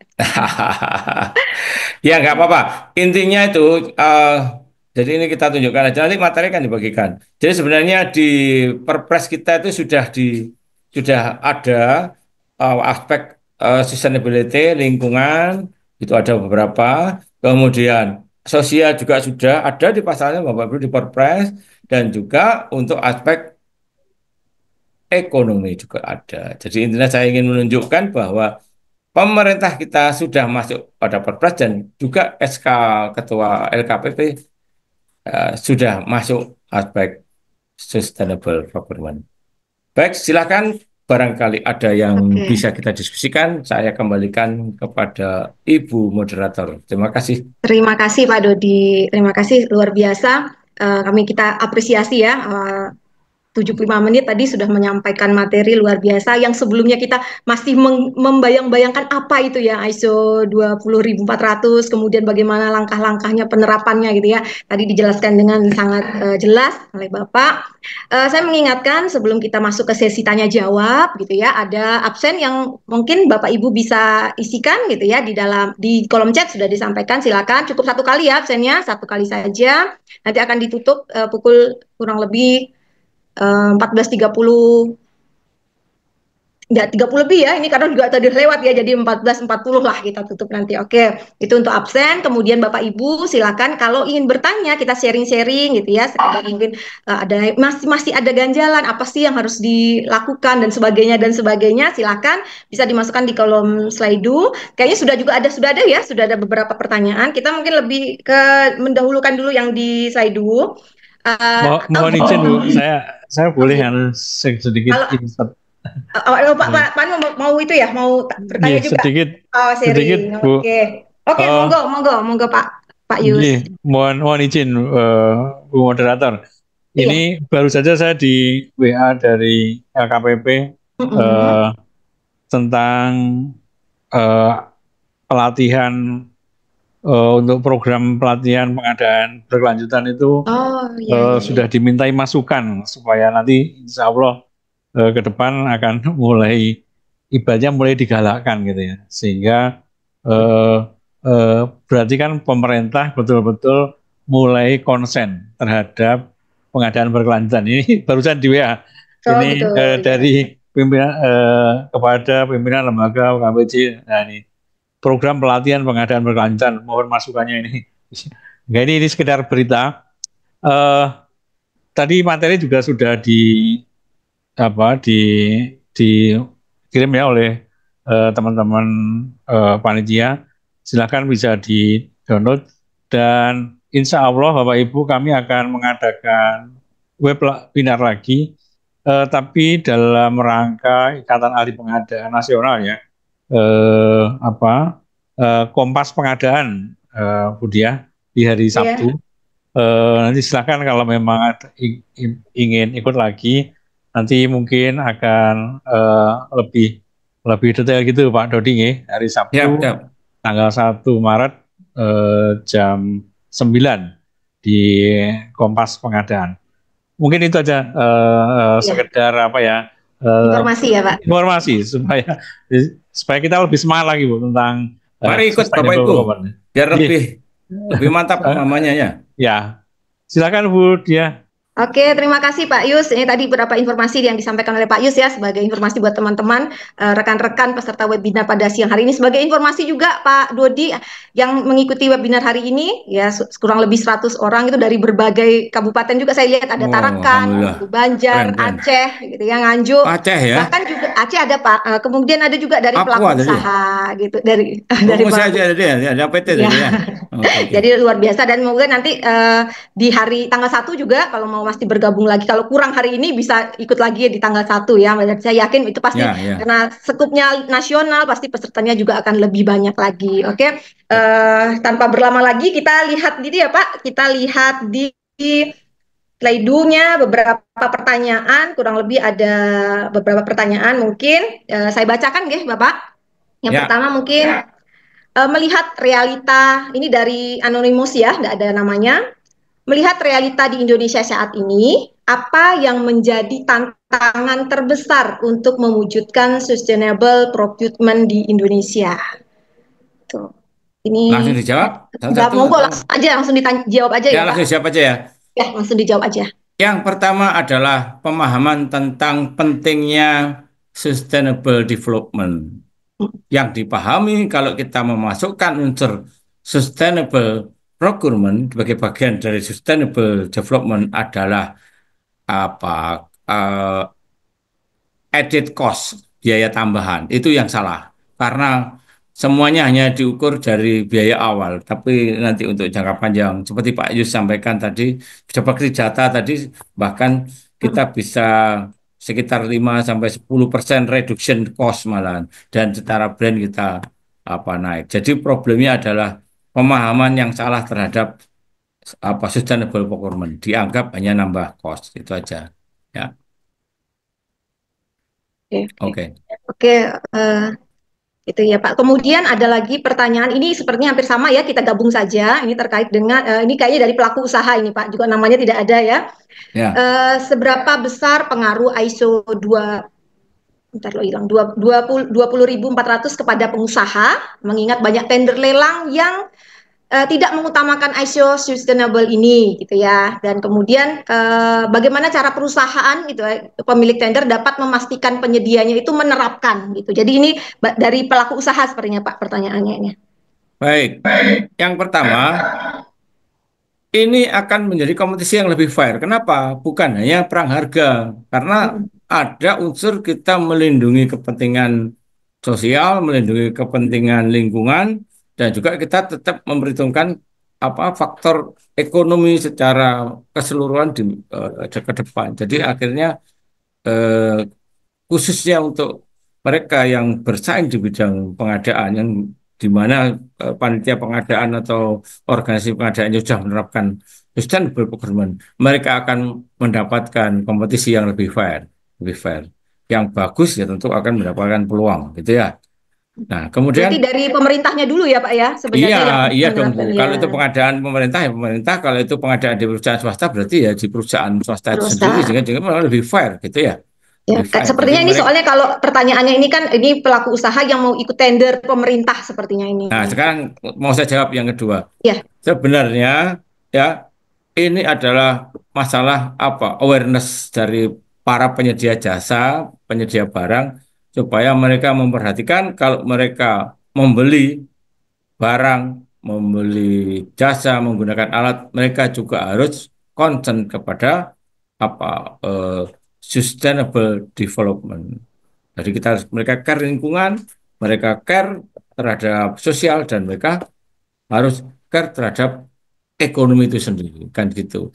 Nah, mereka soalnya akan diatur oleh pihak penyelenggara pengadaan, gitu Bu. Jadi sebenarnya kalau bagi mereka awal yang memicu mereka memperhatikan aspek sustainability karena mereka dipaksa oleh yang mau beli jasa atau barang mereka, sehingga akhirnya mereka sendiri akhirnya menerapkan untuk dirinya gitu. Seberapa penting? Caranya penting. Kenapa? Kesiapan untuk memenuhi persyaratan dari penyelenggara pengadaan dari customer mereka itu pasti akan cepat atau lambat akan menuju ke situ. Jadi teman-teman supplier, kontraktor, halo yang ikut, siap-siap. Kita memiliki sources yang mengutamakan 3 aspek dari sustainable development tadi. Sustainable procurement juga, gitu ya. Oke, itu tadi menjawab pertanyaan dari Pak Hanif ini ya kayaknya. Pak Hafid. Oh ya, Pak Hafid sama Pak anonim, tidak ada namanya, anonim. Oke, masih ada beberapa pertanyaan mungkin ini dari Pak Bara ya, Pak Bara. siapa yang akan mengasesmen ISO 20400 ini terhadap pelaku pengadaan di organisasi pemerintah atau di KLPD, Pak? Siapa yang Yang mengasesmen? Jadi ya kita sudah menyiapkan ya di pemerintah daerah, tapi ya kemudian siapa yang melakukan asesmennya? ya yang mengaudit bukan asesmennya, Oh ya gitu, audit. Ya, bahasanya audit mengaudit ya kalau Pak ini ya? Oke audit, oke, ya audit. kita Yang mengaudit adalah badan sertifikasi oh. yang ditunjuk oleh ISO. Karena Itu kan berarti bicaranya pemerintah ISO. daerah mengajukan gitu ya Pak ya? Ya, pemerintah daerah memanggil apa badan sertifikasi. Hmm. Misalkan global ya, global nanti akan ditunjuk sebagai apa ini badan sertifikasi yang akan memastikan bahwa proses yang mereka lakukan sudah comply, sudah memenuhi persyaratan ISO 20400/2017. Jadi yang memastikan adalah badan sertifikasi melalui auditornya. Biasanya setahun Auditor. sekali. Biasanya sertifikatnya 4 tahun, nanti setahun sekali dikunjungi yang namanya surveillance visit itu sampai dengan pada akhirnya nanti resertifikasi. Begitu. Mungkin menambahkan ya Bu, Ya gitu mungkin ya. Monggo, ya Pak mungkin Yus, Pak Yus. Sedikit. oh Ya, mungkin mau Pak jadi Yus. tadi kalau mungkin dari pemerintahan daerah gitu ya, katanya ibaratnya kan Provinsi Jawa Timur gitu ya. Kalau ingin menerapkan ISO 2400 memang dijalankan dulu itu, semua dijalankan dulu. Kira-kira kita sudah siap, sudah sesuai dengan standar ISO itu, baru tadi memanggil audit. Ya bisa saja Pak Dodi ini diminta untuk mengaudit, nanti ditunjuk ya, yang oleh LSP, baru kalau memang sudah memenuhi syarat, baru kita dapat sertifikat. Jadi yang Oh paling penting gitu. sebenarnya adalah menjalankan dulu. Jadi nggak mungkin di tahun pertama katakan Provinsi Jawa Timur langsung Langsung mengajukan gitu ya Pak ajukan ya? audit, nggak Oke. mungkin. Ya, harus berjalan dulu memenuhi semua unsurnya dilaksanakan mulai dari planning sampai tadi yang sudah dijelaskan Pak Dod. Jadi tadi kontraknya juga sudah mengadopsi semua langkah-langkah ISO tadi. Baru tahun berikutnya mungkin wah ini sudah saya kepengen ibaratnya sertifikatnya gitu ya. Nah itu baru mengajukan. Mungkin gitu ya Pak Dodi ya. Makasih. Ya, betul-betul. Yang pertama kita sistemnya dulu ya, kan sudah ada. Harus kita sesuaikan dulu, kita adjust dulu. Biasanya diawali dari pelatihan ya. Pelatihan, kita detail, kemudian sistemnya kita rubah, didampingi konsultan. Setelah sistemnya oke, diterapkan. Biasanya minimal 6 bulan penerapan, baru boleh sertifikasi. Begitu Pak Yus. Oke, mungkin bisa dikasih gambaran Pak, proses auditnya itu apa? Pengecekan dulu dokumen atau kemudian tinjau lapang atau seperti apa gitu Ya, Pak? ya, Mungkin teman-teman yang lain ingin tahu juga seperti apa sih proses audit atau ya, auditnya ya. tadi sebutnya ya, bukan asesmen ya Ya, Pak ya? Oke, ya. seperti Eh, apa? jadi proses itu nanti tanda dengan sertifikat ya. Jadi compliance certificate ya. Hmm. Jadi yang pertama yang dilihat itu dokumennya dulu. Prosedurnya apakah sudah memenuhi ISO 20400 gitu. Dilihat dulu dokumennya ya. Setelah dokumennya oke, sudah diterapkan apa belum? Buktinya penerapan apa? Misalkan ada aturan rapat, ada evaluasi supplier, kemudian kontraknya seperti apa yang disebut Pak Yus tadi dan sebagainya. Itu arsip-arsip kemudian record dan sebagainya diperiksa. Kemudian kita juga pastikan di proses yang sedang berjalan itu dilakukan sesuai dengan 2400. Jadi sekurang-kurangnya 3 elemen itu Bu. Dan jangan lupa di salah Oke, satu elemen itu adalah tadi itu harus ada improvement. Makanya apa banyak badan sertifikasi yang mengharapkan kalau bisa sudah minimal 6 bulan dilaksanakan dengan refer pada ISO 20400 itu. oke. Ya, terima kasih Pak Dodi. Itu menjawab pertanyaan Pak Bara ya gitu ya, Ya, Pak bagaimana Bara. proses auditnya. Itu juga. Kemudian ada lagi pertanyaan anonim ini hampir sama ya. Jadi bagaimana Ya, sudah saya strategi jawab tadi. mencapai Langkahnya, ISO-nya susun di dulu pemerintah daerah sistemnya, gitu. Jadi prosedurnya, disusun dulu gitu ya. laksanakan. Setelah Oke. itu adakan evaluasi ya. Kita ya apa? Lakukan evaluasi Baru kemudian nanti langkah mengajukan perbaikannya seperti gitu apa. ya Gitu. Pak Dan ya. baru kemudian mengajukan Oke, itu. itu strateginya. Mengajukan, ya. Oke, terima kasih. Kita lihat lagi pertanyaan lainnya. Ini dari Pak Hendratma, Mas Hendratma ini kalau nggak salah Trenggalek ini kalau ini. Untuk dapat dilaksanakan sebagai sustainable procurement, apakah semua unsur tadi mutlak harus dipenuhi? Ini mungkin dari aspek ekonomi, sosial, dan lingkungan itu tadi sepertinya pertanyaannya tadi. Kalau Mohon dijawab, Pak aspeknya Dodi. ekonomi, lingkungan, dan sosial harus. Tapi kalau Harus nilai ya berarti. seperti kita ujian skripsi atau ujian sekolah, kalau nilainya di bawah 56 kan tidak lulus ya. Tapi yang bagus nilainya adalah 90 atau bahkan 100. Jadi jawabannya itu. Jadi nanti ada apa pemahaman tertentu kalau di dalam ISO itu biasanya penyimpangan tidak ada yang major, berarti itu dianggap sudah memenuhi kualifikasi pemenuhan terhadap guidelines atau guidance untuk ISO 20400. Jadi Jadi artinya syaratnya mutlak ya Pak ya? tidak ada penyimpangan yang major, yang utama. Apa yang major itu? Oke. Tidak ada improvement, tidak dilaksanakan sama sekali apa prosedurnya, di mana-mana masih terjadi apa pelaksanaan yang tidak sesuai dengan persyaratan ISO itu apa ISO 20400 yaitu. Jadi intinya Oke. nanti kita akan belajar apa saja sebetulnya yang harus dilaksanakan dan ya, harus benar. Nah, itu kalau itu yang wajib-wajib itu yang apa mandatori itu dilaksanakan, insya Allah sudah dianggap memenuhi manajemen sustainable procurement. Begitu, Bu. Oke, terima kasih Pak. Jadi artinya mutlak ya Pak ya, semuanya harus terpenuhi walaupun nanti nilainya Ya, tidak harus tinggi gitu ya. wah ya, tidak harus sempurna. Namanya Tidak harus sempurna, kesempurnaan kan tidak harus sempurna. yang Oke. penting harus ada proses penyempurnaan, proses Oke. peningkatan. Yang tidak boleh itu stagnan atau bahkan menurun itu nanti biasanya akan muncul yang disebut dengan non-conformity major atau Oke. kesalahan atau tidak memenuhi sesuatu yang sifatnya itu apa fundamental. Itu biasanya tidak bisa dianggap lulus sertifikat, tidak bisa gitu. Oke, oke Pak. Wah ini nambah lagi nih pertanyaannya ini beberapa pertanyaan dan seperti kalau dirangkum sama ya. Jadi gini Pak, apakah penerapan ISO 20400 ini bisa dilaksanakan di semua organisasi? Karena di sini bunyinya ada yang apakah bisa diterapkan di UKPBJ gitu ya? Apakah bisa diterapkan di kecamatan gitu? Atau mungkin Bisa. apakah juga bisa diterapkan di swasta gitu loh? Ini tadi ada juga Bisa, ya dari bisa. Anda. Jadi Diterapkan di di semua kecamatan, bahkan di organisasi desa berarti ya pun Pak bisa, ya? bisa. Oke, Jadi intinya diterapkan. mulai dari perencanaannya harus mengacu kepada pro lingkungan, pro sosial, Mhm. pro ekonomi.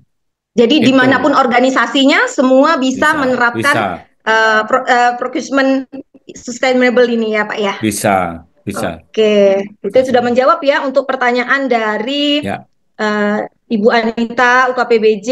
Kemudian ada juga ini anonim lagi nih dari UKPBJ juga menanyakan. Kemudian oke, terakhir mungkin yang ini dari ini. Izin bertanya Bapak, hubungan antara kerangka PDCA dengan kerangka kerja standar apakah sama?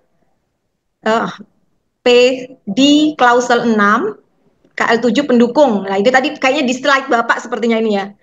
Mungkin ya, belum jelas mungkin bisa dijelaskan kembali Pak baik. yang di Karena waktunya terbatas, klausul 6. jadi Iya, PDCA terbatas itu ya adalah waktunya ya ini basisnya semua ISO, Bapak Ibu.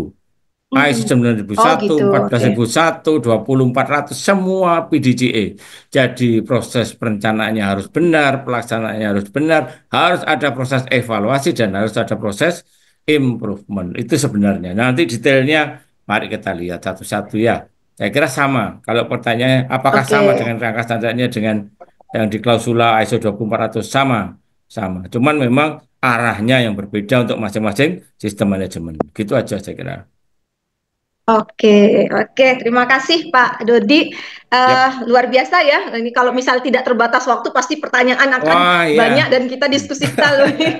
Ya, karena sebenarnya bukan sesuatu yang baru gitu ya, tetapi mungkin ya, karena kita aja yang belum tahu gitu ya. Jadi ya, ya, ini diskusi yang betul. sangat luar biasa, sharing-sharing.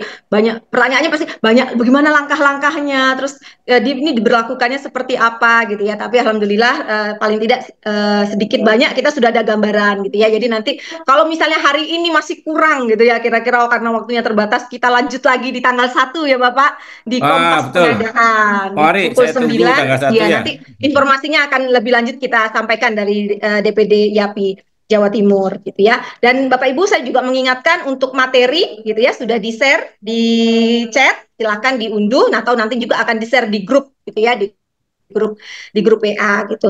Baik Bapak Ibu terakhir ini untuk waktunya sudah pas banget gitu ya untuk closing statement yang bisa Bapak Dodi sampaikan kepada kami semua peserta webinar pada siang hari ini. Monggo Pak. Baik, Bapak Ibu peserta ini diskusi atau seminar online International Standard for Sustainable Procurement, yakinlah bahwa Sustainable Procurement ini adalah salah satu kontribusi kita kepada negara dan juga kepada dunia untuk ikut serta membangun dunia yang berkelanjutan, yang sustainable. Sehingga untuk anak cucu kita nanti, walaupun kita di proses pengadaan, maka itu sangat besar sekali pengaruhnya, terutama untuk lingkungan, untuk sosial, dan juga untuk ekonomi dalam jangka panjang. Kalau ada semangat value seperti itu, insya Allah kita sebagai orang-orang top procurement, kita akan mempunyai tekad, akan mempunyai keyakinan bahwa yang kita lakukan ini di samping memiliki manfaat untuk melaksanakan pekerjaan secara profesional, maka kita mempunyai kontribusi di dalam world sustainability atau keberlangsungan dunia jangka panjang. Terima kasih. Mohon maaf apabila ada kekurangan. Wassalamualaikum warahmatullahi wabarakatuh. Waalaikumsalam warahmatullahi wabarakatuh. Terima kasih banyak Pak Dodi. Kita apresiasi bersama ya untuk kegiatan pada sore hari ini. Baik, terakhir saya sebagai moderator juga menyampaikan permohonan maaf apabila dalam saya memandu acara pada sore hari ini ada kekurangannya. Kalau ada kendala-kendala teknis, biasa ya kalau kegiatan webinar insya Allah terus kadang-kadang ada aja kendala teknisnya yang kita temui dalam perjalanan kelancaran proses webinar pada sore hari ini. Baik, terima kasih. Saya kembalikan kepada MC pada sore hari ini kepada Mbak Neno. Terima kasih. Wabillahi taufiq wal hidayah. Wassalamualaikum warahmatullahi wabarakatuh. Waalaikumsalam warahmatullahi wabarakatuh. Mari kita beri reaction applause ya Bapak Ibu. Kita kasih reaction applause dulu untuk Pak Dodi dan Bu Dia, juga Bapak Ibu peserta. Selanjutnya kita masuk ke sesi door prize. Nah, ini kita kasih nama yang beruntung ya Bapak Ibu. Tadi ada 2 nama sudah dipilih oleh moderator karena aktif bertanya. Boleh kami spill namanya? Silakan ya kami sebutkan untuk raise hand supaya kami bisa melihat siapa saja tadi. Dari Ibu moderator memilih Pak Hendratma dari Trenggalek, masih standby. Oke, lanjut Bu Wiwi dari Kecamatan Magetan. Apakah hadir?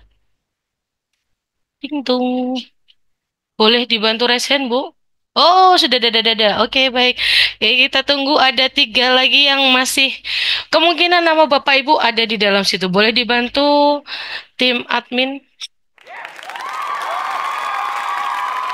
Selamat kepada Bapak Ibu peserta. Nanti informasi lebih lanjutnya akan dihubungi oleh tim admin dari DPD IAPI Jawa Timur. Alhamdulillahirrahmanirrahim, seluruh rangkaian kegiatan webinar telah kita lalui bersama Bapak Ibu. Terima kasih Bapak Dodi Priambodo atas ilmu yang disampaikan. Semoga memberi manfaat, kebaikan, menjadi ladang pahala dan juga amal jariah bagi Bapak dan kami semua yang mendengarkan. Terkait sertifikat dan rekaman webinar akan kami sampaikan melalui WA Group. Mohon Bapak Ibu tetap bertahan di grup hingga semua tuntas kami sampaikan. Kami ucapkan terima kasih kepada Bapak Ibu sahabat pengadaan dimanapun berada, juga rekan-rekan admin yang telah membersamai kelas hari ini. Pergi ke pasar membeli pepaya, buah pepaya manis rasanya. Mari tangkap layar bersama sebelum akhir acara. Kita cek dulu. Siapa yang belum terlihat kameranya?